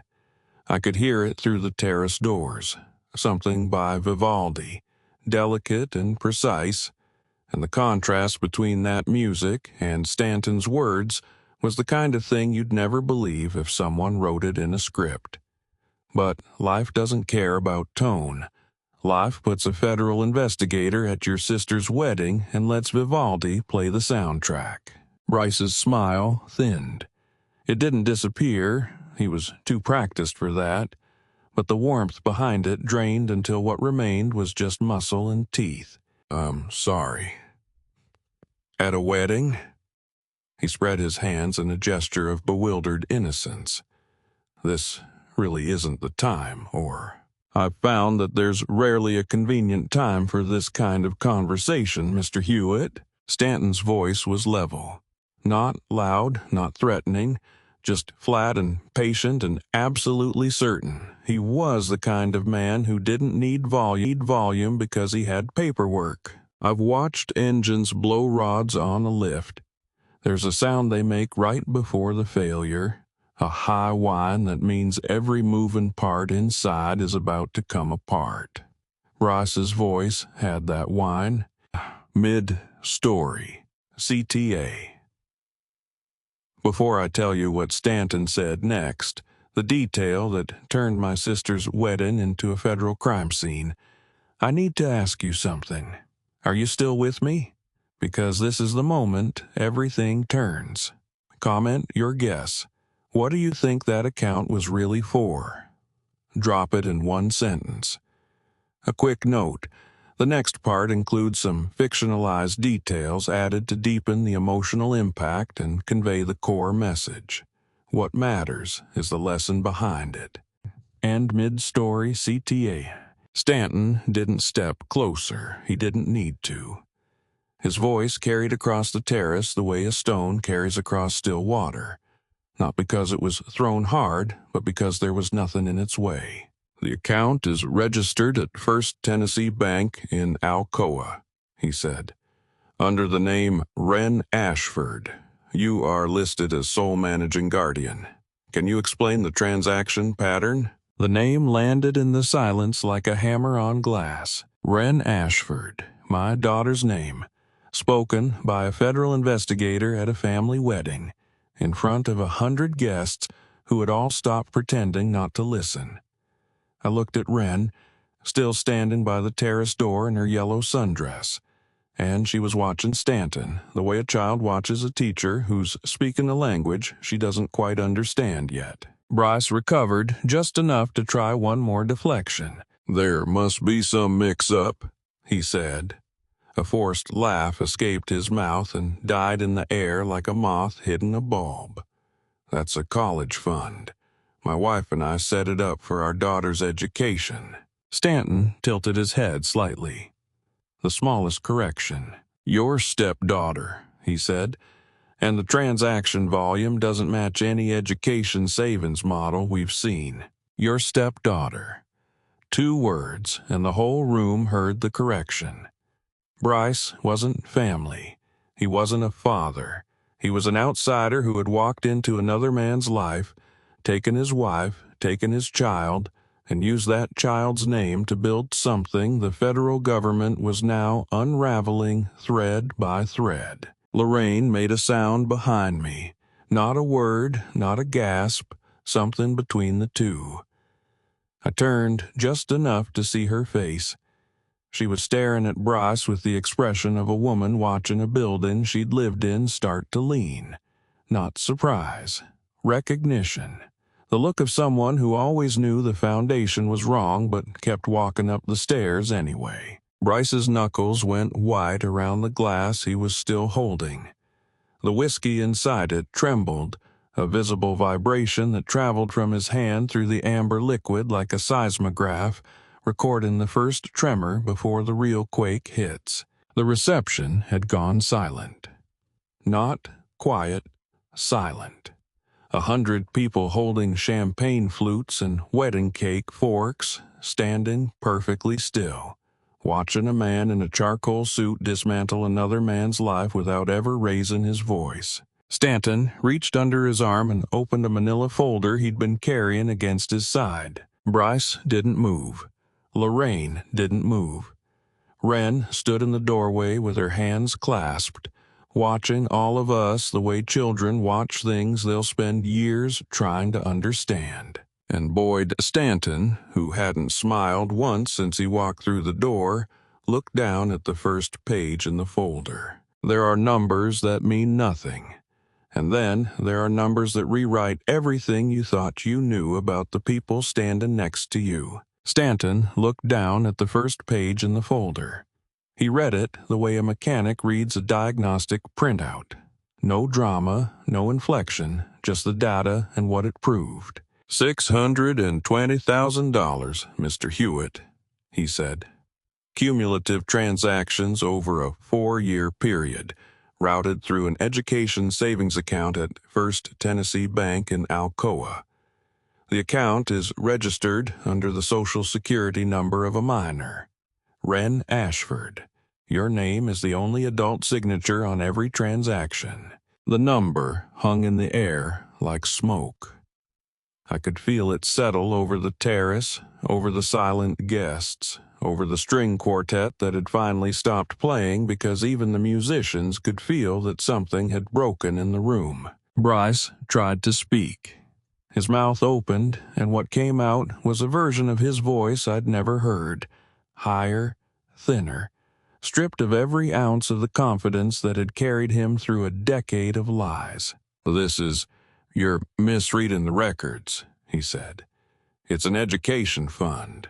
My wife can confirm. Mrs. Hewitt will have an opportunity to make a statement as well, Stanton said. He didn't look at Lorraine when he said it. He didn't need to. The sentence landed where it was aimed. Stanton turned a page in the folder and continued with the same level voice, the same unhurried precision. The deposits originated from at least 4 shell entities with no verifiable business activity. The withdrawal pattern was structured to remain below federal reporting thresholds. Multiple transactions of just under $10,000 timed at irregular intervals. The account functioned not as a savings vehicle but as a pass-through. The funds entered under a child's name, cycled through, and dispersed to receiving accounts that we are still mapping. $620,000 through the name of a girl who still slept with a toy car under her pillow. I looked at Brice, the man who'd nicknamed my daughter Little Wrench, the man who'd carried her around the shop floor, pointing at tools and making her laugh. He'd taken that child, that specific living, breathing child, and turned her Social Security number into a pipeline. Not because he needed her, because he needed her identity, her 9 digits, her clean, unused credit history, the blank financial slate of a person too young to know she had one. The education fund wasn't for college. It was never for college. It was a washing machine, and my daughter's name was the drum. I need you to understand what that means. Not the crime, not the legal language. A man took a child who wasn't his. A child he helped separate from her real father and turned her existence into a bank account. Every dollar that moved through her name was a dollar that needed hiding. And the best place to hide money is behind someone who doesn't know enough to ask questions. Someone like an 11-year-old girl who thought her stepfather was putting away money for her future. I turned to look at Lorraine. She was standing 3 feet behind Brice, her hands flat against her sides, her face the color of candle wax. But here's what I noticed, and this is the part that cut deeper than the number itself.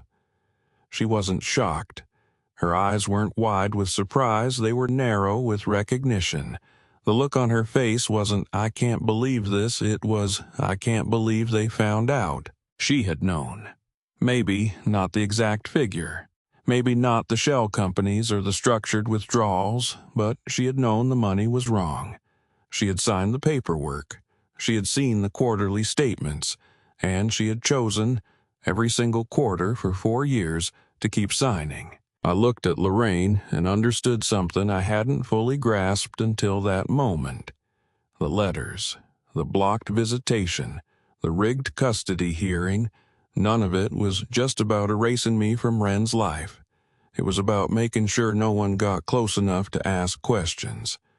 I was kept away not because I was a bad father, but because I was a witness they couldn't afford. Wren tugged my sleeve. "Daddy, why is everyone so quiet?" That question, from a girl who didn't know her own name, had been used to move more money than I'd earned in a decade of 12-hour days under other people's cars, is the one I'll hear for the rest of my life. I knelt down beside her.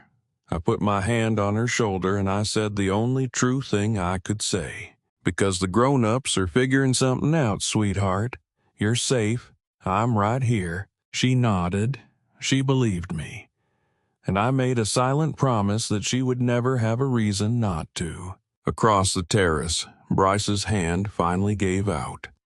The whiskey glass slipped from his fingers and hit the flagstone, shattering into a spray of crystal and amber liquid that scattered across the stone like something expensive breaking apart. Nobody moved to clean it up.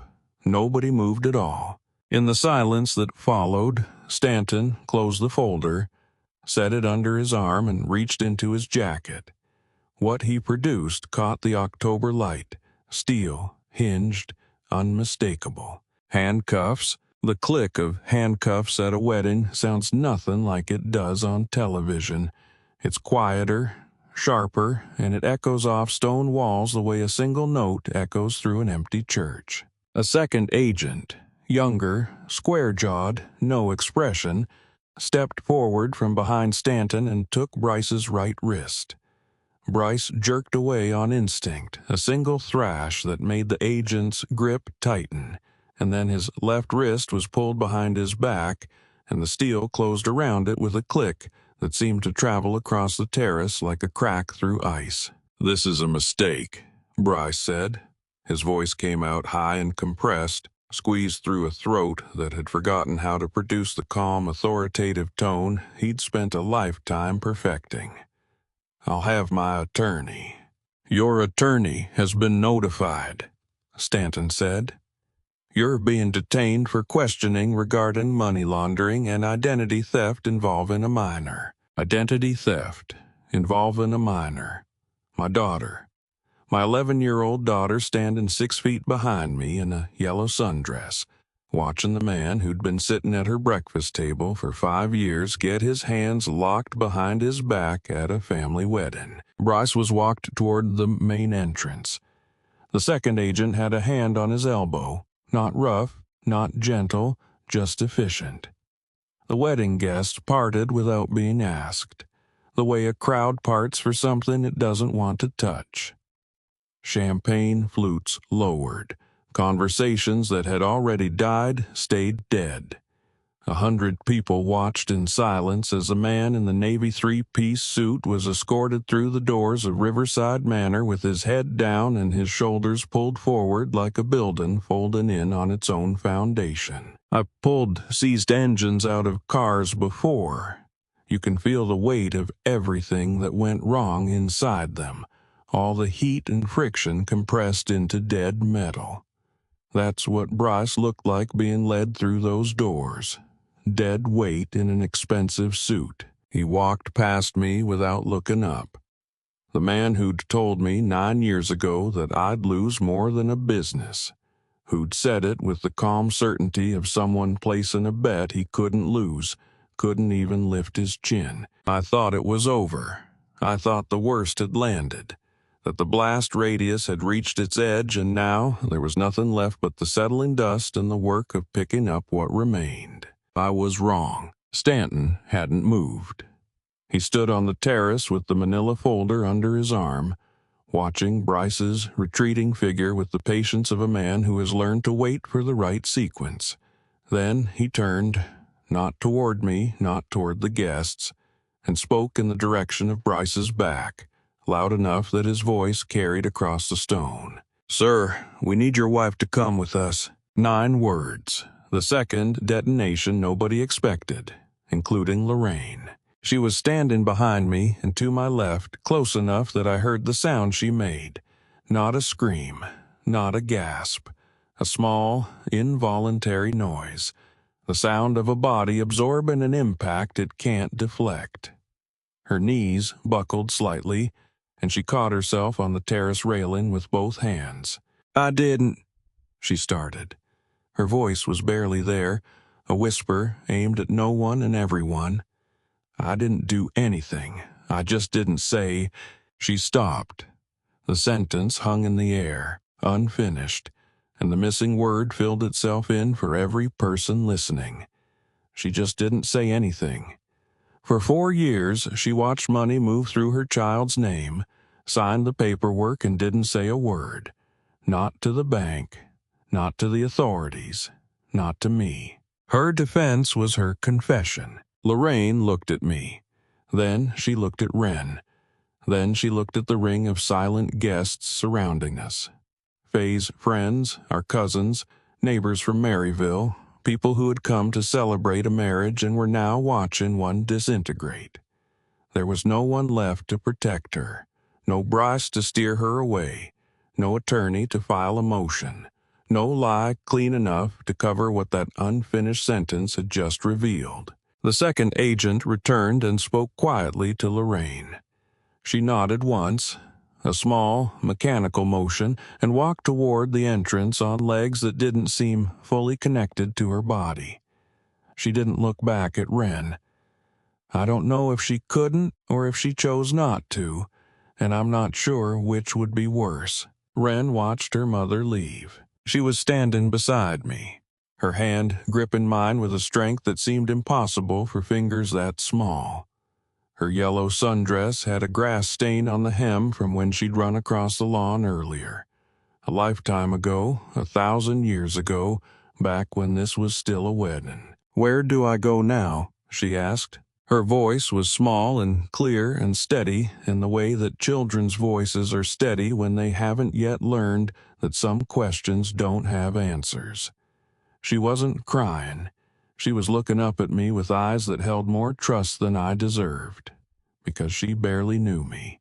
And yet some part of her, some memory buried deeper than language, had chosen me anyway. Her hand was shaken inside mine. Her mother was being walked toward a black sedan in the parking lot. Her stepfather was already in the back of another. 100 people stood around us and not one of them moved. Wren looked up at me. My eyes, my daughter. For the first time in 9 years, she had nowhere to go except with me. I'd spent 9 years imagining what I would do if I ever got to hold my daughter again. But not one of those rehearsals included a terrace full of stunned wedding guests and the sound of federal sedans pulling out of a gravel lot. Wren's hand was still in mine. The black cars disappeared down the river road, carrying both the people who had raised her for the last 5 years, and the silence they left behind was so complete I could hear the little river moving through the rocks below us. I didn't wait. I walked toward Stanton before he reached his own vehicle, Wren's hand still locked in mine, and said the words I'd been carrying for nearly a decade. I'm her father. Her biological father. My name is on her birth certificate. Stanton stopped. He looked at me, then at Wren, then pulled a tablet from the inside pocket of his jacket. He typed with one hand, efficient, unhurried, the same methodical precision he'd brought to everything else that evening, and scrolled through what I assumed was a records database. Your parental rights were limited, Mr. Ashford, he said, reading from the screen. Restricted to supervised visitation by a Blount County family court ruling in 2016, but they were never terminated. Never terminated. 2 words that meant more to me than any verdict I'd ever heard. The system that had been used to push me out of my daughter's life for 9 years had left one thread intact, my name, on a birth certificate, in a database that no amount of money or influence had managed to erase. She can stay with you tonight, Stanton said. We'll need a formal arrangement through family court this week, but given the circumstances... He glanced toward the road where the sedans had gone. Given the circumstances, I don't see an issue. She's not leaving my side again. Stanton nodded once. Not a smile. I don't think the man had smiled during working hours in years, but a nod that carried something close to approval. Then he got in his car and drove away, and it was just me and Wren on the terrace of Riverside Manor, with the October evening settling around us like a blanket someone had finally pulled from the shelf. If you've ever had someone in a uniform look at a screen and confirm something you've known in your bones for a decade, that you're still this child's parent, that no one ever fully took that away. You know, the feeling isn't triumph. It's exhaustion finally being allowed to set down. I led Wren to a bench near the river, away from the guests who were slowly beginning to murmur and move again, away from the shattered glass that nobody had cleaned up, away from the space where Brice had stood in his Navy suit and believed he was untouchable. The river was louder here, moving over smooth rocks, and the trees along the bank were turning the deep copper of a Tennessee October. Wren sat beside me. She didn't speak for a long time. Her feet dangled above the ground and she swung them slowly, watching the water. I didn't push. I'd waited 9 years. I could wait a few more minutes. Then she reached into the pocket of her coat. She did it with both hands, the way children handle things they've decided are precious, fingers careful around the edges, palms cupped like she was carrying water she didn't want to spill. And when she opened her hands, I saw a piece of metal I hadn't touched in 9 years but recognized in half a second. The toy car. Red paint worn to bare metal on the roof. One wheel slightly bent. The axle I'd straightened with a pair of needle-nose pliers when she was 14 months old, sitting on my lap at the workbench while Harlan pretended not to watch. I kept this, she said. Mommy said to throw it away, but I didn't. She held it out toward me, offering it the way you offer proof. You fixed it for me when I was little, I remember. My throat closed. I took the car from her hands and turned it over. The underside still had the tiny scratch marks from when I'd pried the axle straight.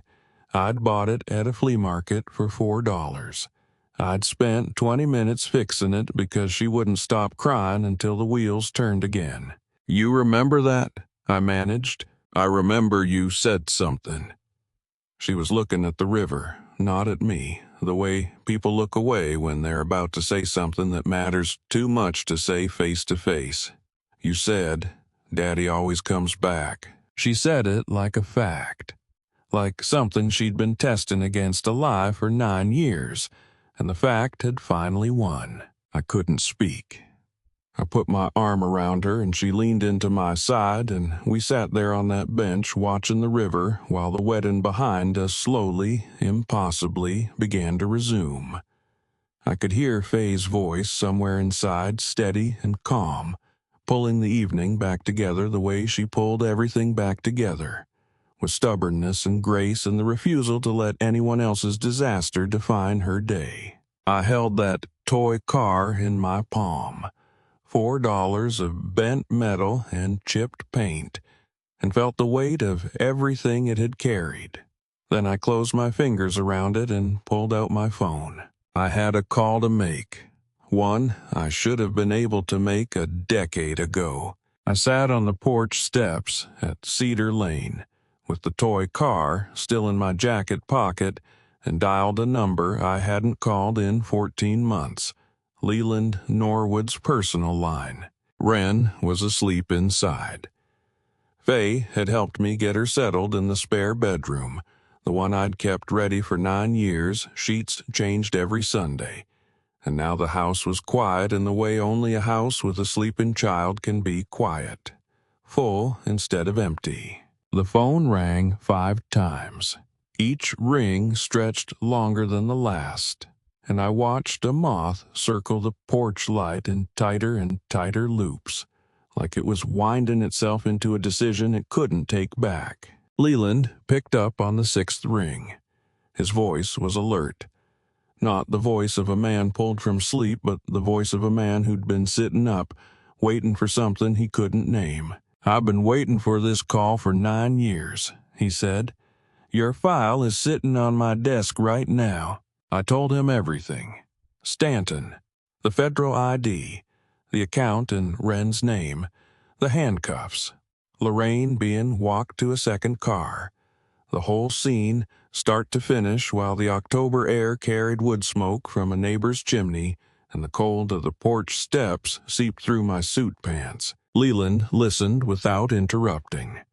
When I finished, the line was quiet for a long time, long enough that I thought the call had dropped. Then he spoke, and what he said changed everything I thought I knew about the last 9 years.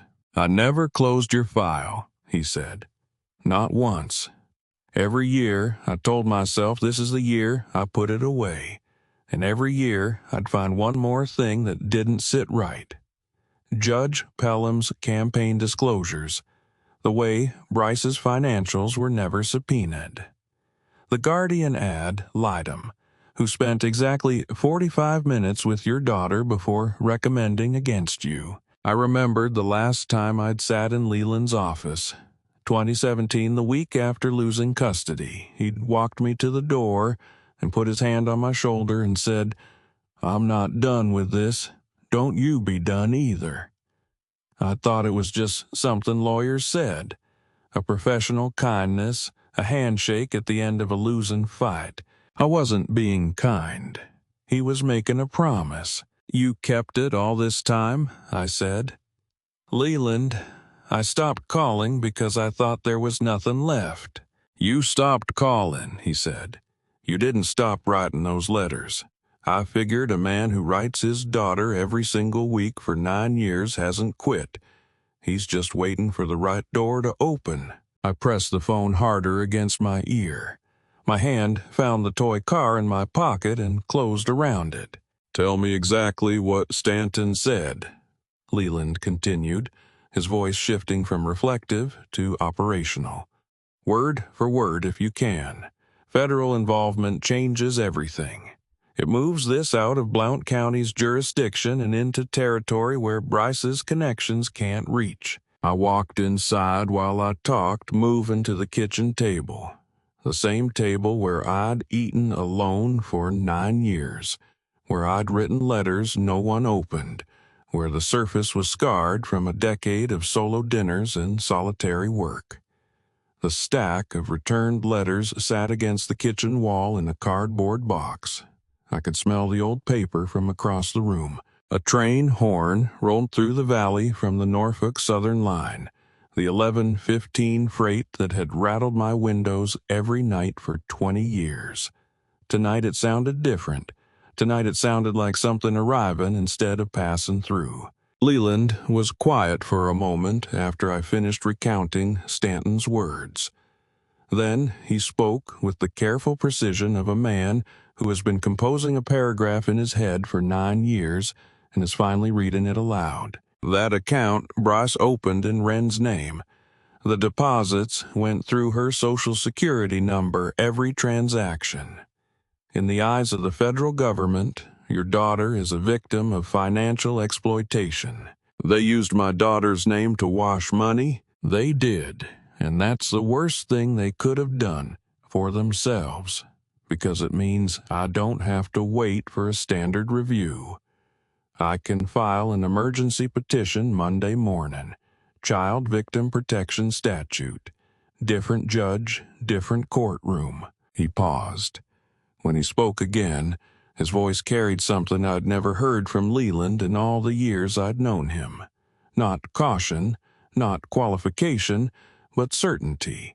This time we have proof. The kitchen chair creaked under me as I leaned back. Through the hallway, I could see the spare bedroom door open a crack and the faint shape of Wren under the covers. The phone was warm against my ear from the length of the conversation, and Leland's breathing was steady on the other end, the breathing of a man who had just set down a weight he'd been carrying since before I understood he'd picked it up. I hung up at 10 minutes past midnight and stood in my kitchen, looking at 9 years of unopened letters stacked against the wall. For the first time, I didn't see rejection. I saw evidence. I spent that night boxing the returned letters, sorting them by year, rubber banding each stack, labeling them in pencil the way Leland would need for court. Evidence now, not heartache. My hands knew the difference even if the rest of me didn't. The phone rang at 6 in the morning. I was in the kitchen, coffee pot still on from the night before, the bitter smell of burned grounds filling the room. The caller ID showed a number I didn't recognize, a county prefix institutional. I picked up expecting Leland with the petition updates. It wasn't Leland. "Don't hang up," Lorraine said. "Please, I need you to hear this before the lawyers get involved." Her voice was stripped bare. No composure, no polish, no practiced cadence. Just the raw sound of a woman calling from the Blount County Detention Center at 6 in the morning because she'd run out of walls to hide behind. "You have 5 minutes, Lorraine." She didn't waste them. "I knew about the account," she said. "Not at first, not when Brice opened it, but within the first year I saw the statements. I knew the numbers didn't match what any college fund should look like. The deposits were too large, too irregular. They came from companies I'd never heard of." She paused. I could hear the institutional echo behind her voice. Concrete walls, fluorescent hum, the muffled sounds of a facility waking up. But every time I thought about saying something, I looked at Wren's bedroom, the private school, the house, the life I'd built after us, and I couldn't. I told myself it wasn't my business, that Brice handled the finances, that asking questions would only make things worse. "You let them use our daughter's name to clean money," I said. "And you're telling me it was for her?" "I'm telling you what I told myself. I'm not saying it was true. I'd spent 9 years imagining Brice standing at their mailbox, tossing my letters in the trash. I'd built an entire villain out of that image. His hands on my envelopes, his decision to throw away every bridge I tried to build back to my daughter. Now the image dissolved, and what replaced it was worse, because it wore a face I'd once loved. "There's something else," Lorraine said. Her voice dropped, and I heard her swallow hard enough that it came through the phone. "About your letters." I gripped the counter edge. My knuckles went white against the laminate. Brice never touched them, she said. He didn't even know about most of them. That was me. Every envelope, every birthday package, I sent them all back. The kitchen was very quiet. Early morning light came through the window above the sink, gray and thin, the kind of light that doesn't warm anything. I told myself it was better for Wren, she said, that a clean break heals faster, that if she never heard from you, she'd stop waiting and just accept things, accept the life we had. She was crying now. I could hear it in the breaks between her words, the wet edges of consonants. But it wasn't about her, Lorraine said. It was about me. It was about me not having to explain why her father still loved her when I'd told everyone you didn't. 468 letters. I knew the exact number because I'd kept a tally in the back of my work ledger, right next to the oil change counts. Every single one of them.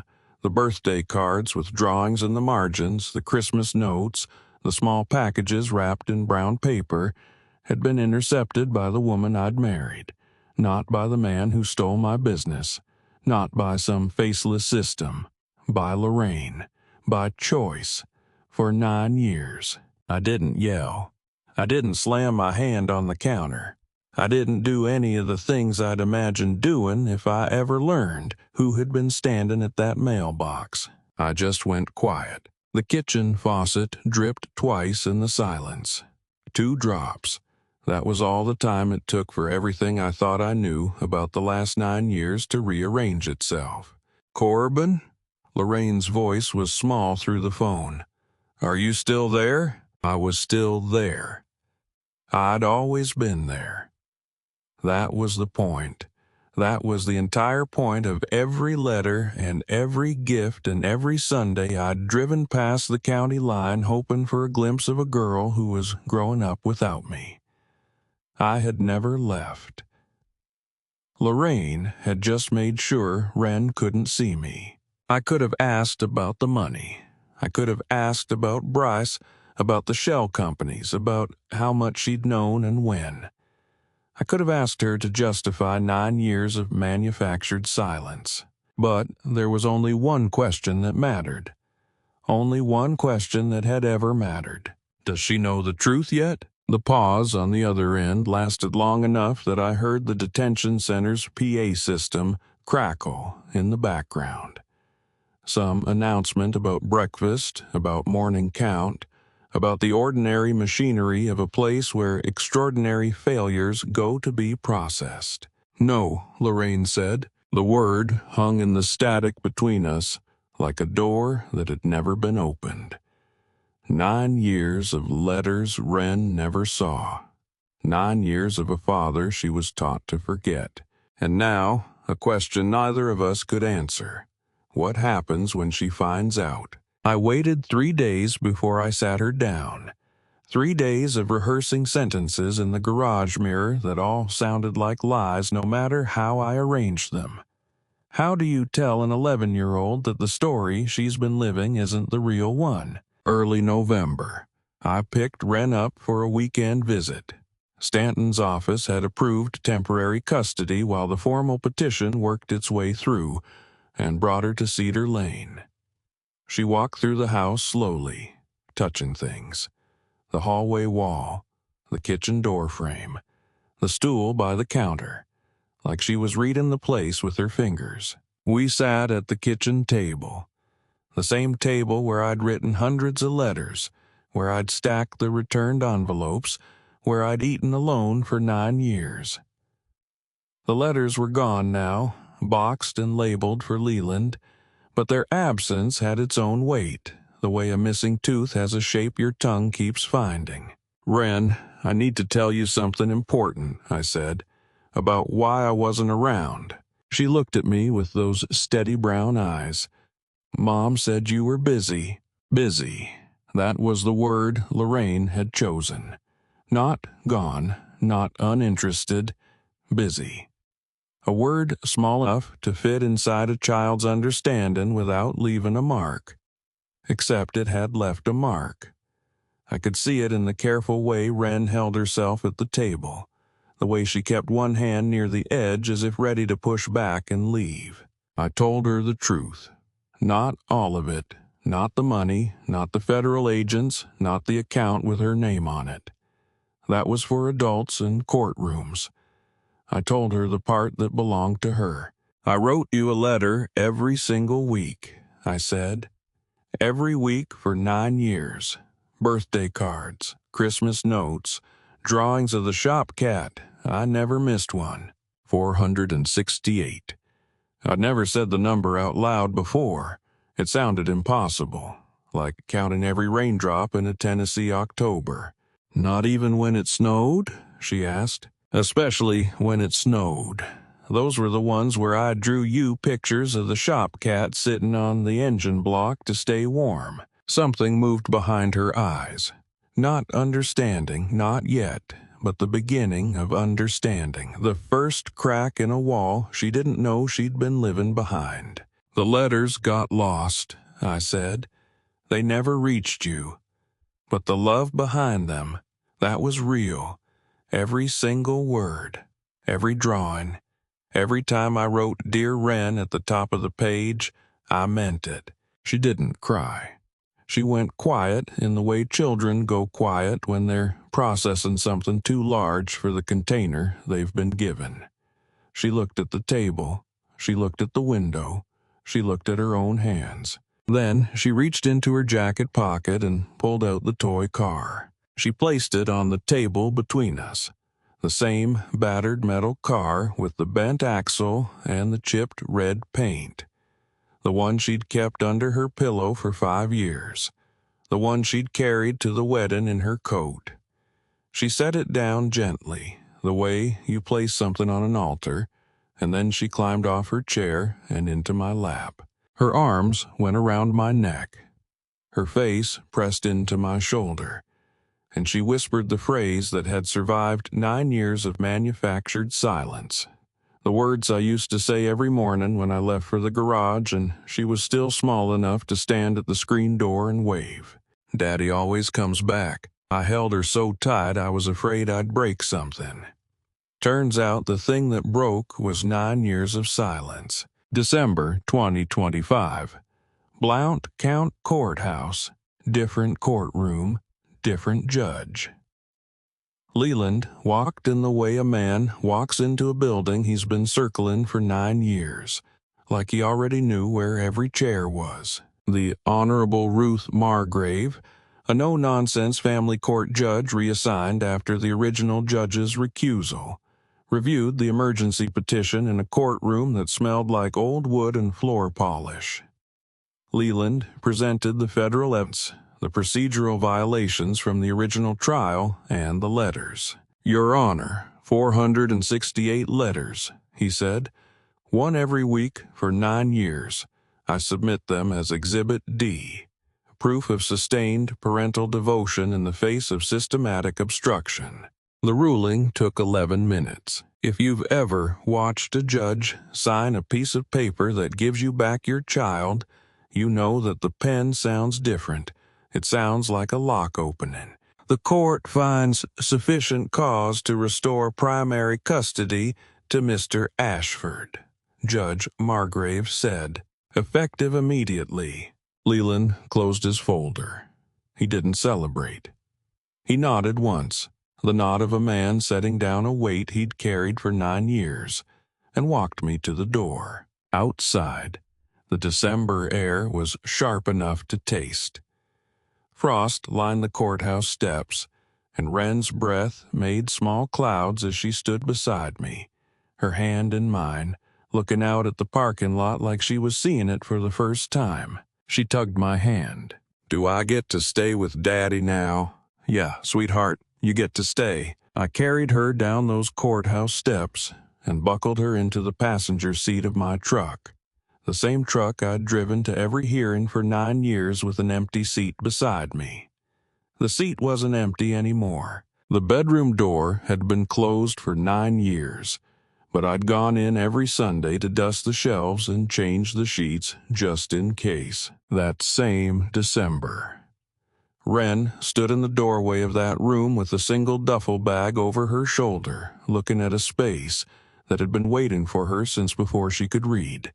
The bed was made. White sheets, a quilt my mother had sewn before she passed. The bookshelf held 2 rows of books I'd updated every March on her birthday, guessing at what she might like, one adventure, one about animals. I figured I'd cover my bases. The window above the desk looked out over the garage roof, and beyond it, the Smokies sat in their usual place against the winter sky. She set the duffel on the bed, unzipped it slowly, pulled out a few shirts, a pair of sneakers, a stuffed rabbit with one ear chewed flat. Then she reached deeper and took out the toy car. She placed it on the bedroom shelf, the battered one, chipped paint, bent axle, and her hand stopped. There was already a car there. Same model, same red. Still sealed in its packaging, the plastic slightly yellowed from years on the shelf. "You got the same one," she said. "Bought it in 2018. The lady at the hobby shop thought I was collecting them." Wren picked up the new one, turned it over, set it back down beside the old one. 2 toy cars on a shelf, one with chipped paint and bent axles, one still sealed in plastic, and somehow the broken one was the one worth more. "The old one's better," she said. "It has more stories." She left them side by side. I didn't move them. They're still there now. The days after that had a rhythm I'd forgotten existed, the rhythm of a house with a child in it. Morning coffee made for 2 instead of 1. Cereal bowls in the sink. Wren underfoot in the kitchen and the garage both, her boots by the door next to mine. I put a fresh sign up at the garage. Ashford Auto. Just the name. No partner, no ampersand, no second line. Harlan helped me bolt it to the frame, and neither of us said anything when we stepped back to look at it. Some things don't need commentary. "Can I come to the garage after school?" Wren asked one morning over breakfast. Her spoon paused halfway to her mouth. "There's a stool behind the counter with your name on it," I said. "Always has been."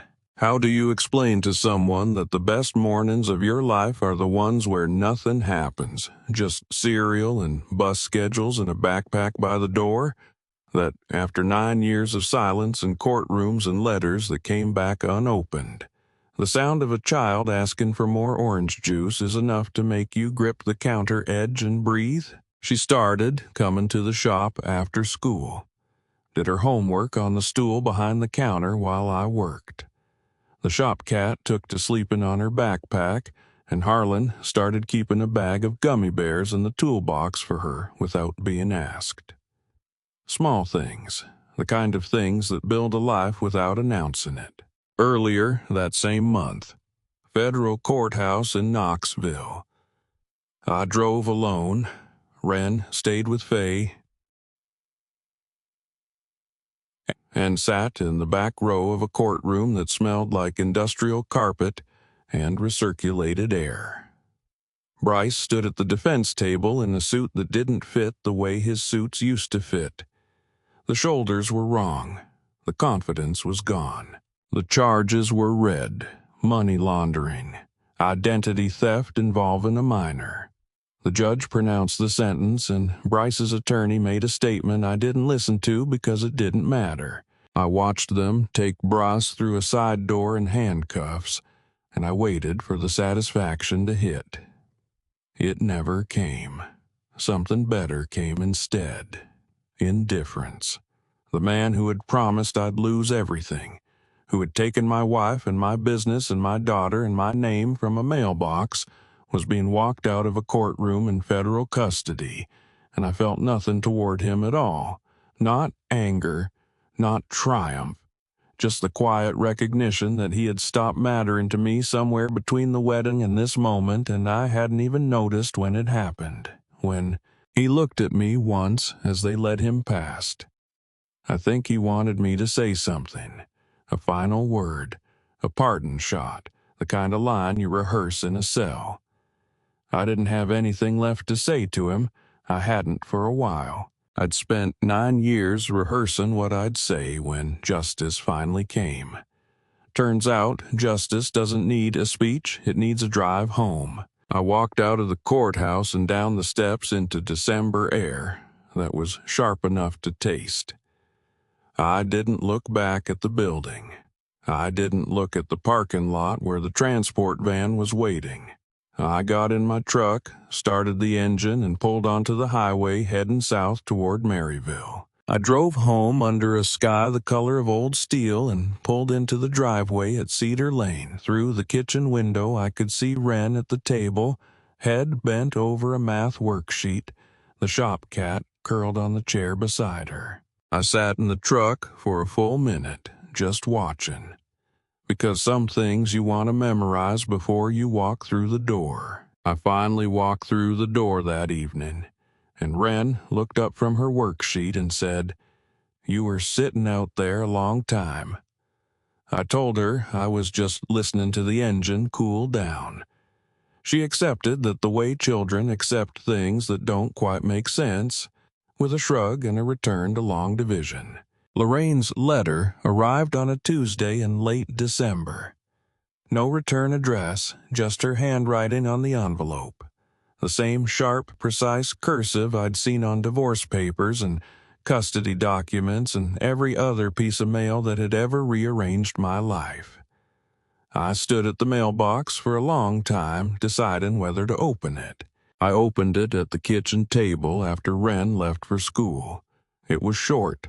Half a page, written in pen, no cross-outs. She'd received probation for her role in concealing the financial scheme. She was living at a supervised address in Knoxville.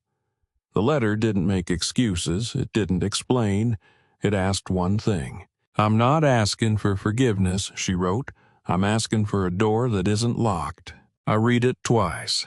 The second time was harder than the first because I couldn't find a single lie in it. Forgiveness is a word people throw around like it's a light switch, on or off. But some doors don't have switches. They have seasons. You can't force them open and you can't nail them shut. You just have to stand near them long enough to feel whether the air coming through the crack is warm or cold. I called her that afternoon. Didn't write back. Wrote back, felt too much like what I'd been doing for 9 years. Sending words into a silence and hoping they landed. I wanted her to hear my voice. I wanted her to hear what it sounded like when a man chooses restraint over rage. "That will be for her to decide when she's older," I said. "Not me and not you." The line was quiet for 3 full seconds. "That's more than I deserve," Lorraine said. "Yeah," I said. "It is." I hung up and put the letter in the kitchen drawer. Not the workbench drawer, not with the returned letters that were now boxed as court exhibits. A different drawer. A drawer for things I hadn't decided about yet. The weeks that followed stayed cold and bright. Wren started at Maryville Elementary within days of coming home. And before Christmas break even arrived, she had a routine that felt as natural as if it had always existed.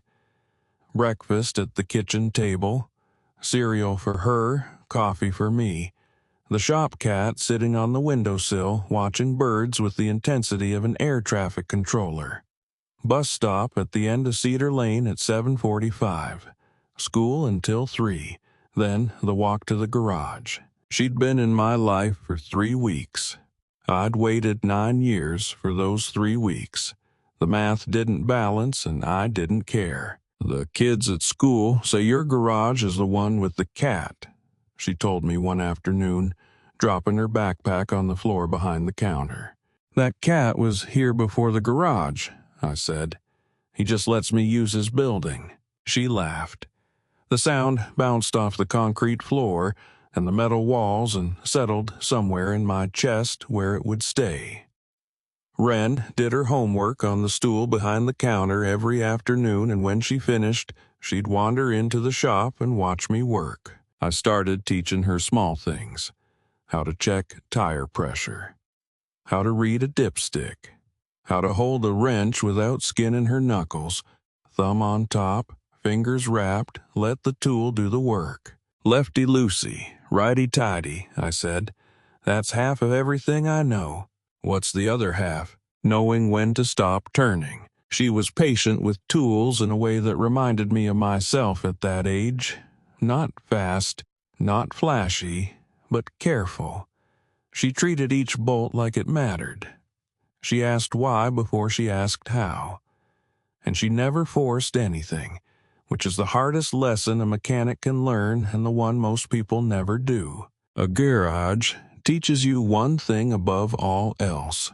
Everything that rolls through that door is somebody's way of getting home. One afternoon in the last days of the year, Wren came to the workbench with something in her hands. Not her toy car. This was different. Smaller, blue, one wheel missing entirely.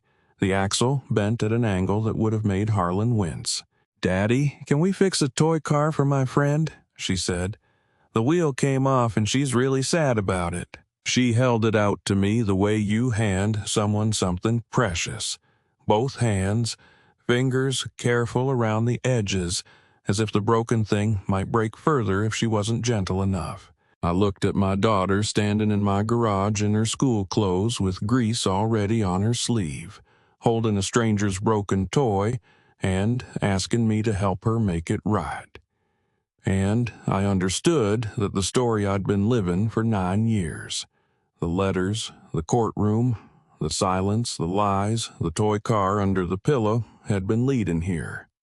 Not to a verdict or a sentence or a legal document. To this. A child who'd learned from a father she barely remembered that broken things are worth fixing. I took the car from her hands and held it under the shop light. One wheel gone, axle bent, paint scratched to bare metal. "You can fix anything, right?" she said. She said, "Not anything, but maybe enough." The toy car was fixed. New wheel, straightened axle, fresh coat of red, and it sat on the workbench drying while winter light came through the garage windows like it had somewhere to be. I'd found the replacement wheel in a parts bin under the counter. Filed down the axle with a needle file, the same way I'd done years ago for a different car, a different child, a different life that turned out to be the same life after all. The paint was model enamel, the same brand, the same shade of red I'd used on Wren's toy car when she was 14 months old. Some things you don't forget. Your hands remember even when the rest of you isn't sure. Wren was inside the office doing her homework. I could hear her pencil scratching through the thin wall, and the shop cat purring on the counter beside her, and the small sounds of a child existing in a space that had been waiting for exactly those sounds. The garage was quiet, the good kind of quiet, the kind that means someone is nearby, not gone. I used to hate the silence in this garage. Now I understood. Silence isn't empty. It's just waiting to be filled by the right sound. I pulled open the bottom drawer of my workbench. The one that used to hold returned letters, bundled by year, rubber banded, each one still sealed. Most of them were boxed now, filed as court exhibits, but a few remained. I kept them here because they belonged here. This drawer was where a father kept the proof of something no courtroom could measure. If you ever write a letter you know no one will read, you'll understand something about faith that churches can't teach you. It isn't belief in an outcome. It's belief in the act itself. That the writing matters even when the reading doesn't happen. That showing up counts even when no one sees you arrive. I ran my fingers across the top envelope. Dear Wren. I knew what was inside without opening it. The same words I'd written every time, arranged differently, but meaning the same thing. I'm still here. I didn't leave. I won't. I didn't need to write number 469. She already knew. I closed the drawer. People ask me if I'm angry. I was, for about 9 years. Then my daughter handed me a broken toy car, and I remembered what I was built for. Not tearing things down, but putting them back together. The partnership, the betrayal, the courtroom, the wedding, the handcuffs, the letters. All of it was the long way around to a truth I knew when Wren was 3 and I'd carry her on my shoulders through this garage. Some bonds don't break. They just go underground and wait. Brice took my business. Lorraine took my letters. The court took my custody. None of them could take the one thing that mattered. The fact that I showed up every week, every letter, every time. The sun dropped behind the Smokies, casting long amber light across the garage floor.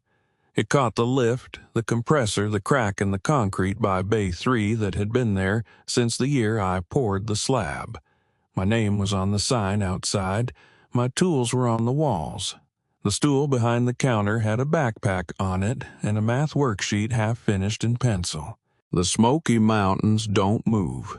They just stand there, year after year, taking whatever the weather throws at them. I learned patience from those mountains without ever meaning to. The garage looked the same as it did 10 years ago. Same lift, same compressor, same crack in the floor, but it wasn't the same. Nothing is, after you learn what it costs to keep it. I picked up the last cold sip of coffee from the workbench and drank it. Bitter, room temperature, the taste of an afternoon spent doing exactly what I was supposed to be doing. I set the mug down next to the drying toy car and looked at them both, the mug and the car, and thought about all the small things that carry more weight than they should. The side door banged open. "Daddy, come look, hurry!" Wren stood in the doorway, backlit by the last of the winter sunset. Her school clothes rumpled, and her sneakers untied, and her face lit up with the particular urgency children reserve for things that cannot wait even one more second. She grabbed my hand with both of hers, the same grip she'd used at 3 years old when she wanted to cross the parking lot. And I realized she'd never actually forgotten. The memory lived in her hands. She pulled me through the door and across the yard behind the garage. The grass was stiff with cold under my boots. The air smelled like wood smoke, and the kind of clear winter dark that carries sound farther than it should. "Look," she said, pointing at the field along the tree line. "Not fireflies. Too early even for that. Just the porch lights flickering on down Cedar Lane, one after another, small and patient against the dusk, like someone was writing letters across the whole valley." I stood there with my daughter's hand in mine, watching them. 9 years of silence, 468 letters, one toy car with a bent axle, and it all came down to this: my daughter's hand in mine, pulling me toward the light. Some things you can't fix, but the things that matter, they fix you. I won't pretend I handled everything right. I lost years I can't get back. I let anger sit in my chest so long it started to feel like a second heartbeat. If you're carrying that same weight right now, if someone took something from you and the world told you to move on, don't make my mistake of waiting for the world to fix it. You fix it. One letter, one phone call, one morning where you choose to keep going instead of giving up. That's how a dad's true revenge actually works. Not with destruction, with devotion. This life story taught me that loyalty doesn't expire and love doesn't need an audience. I believe God put me through every one of those 9 years for a reason, so I could stand in that courtroom and mean it when I said I never stopped. Family drama has a way of revealing who people really are. There are the ones who stay silent, the ones who lie, and there are the ones who write 468 letters into the dark, because they refuse to disappear. That's the real storytelling, not the revenge stories people expect, but the quiet kind of fight nobody films. If this family drama reminded you of someone you love, share it with them. If you've lived your own revenge stories, drop a comment. Tell me what kept you going when it felt pointless. Subscribe to this channel so you don't miss the next life story. Thank you for staying until the very end. It means more than you know. Some details in this storytelling were fictionalized to protect identities and deepen the emotional impact. But the lesson at the heart of this dad's true revenge is real. God bless you, and I'll see you in the next one.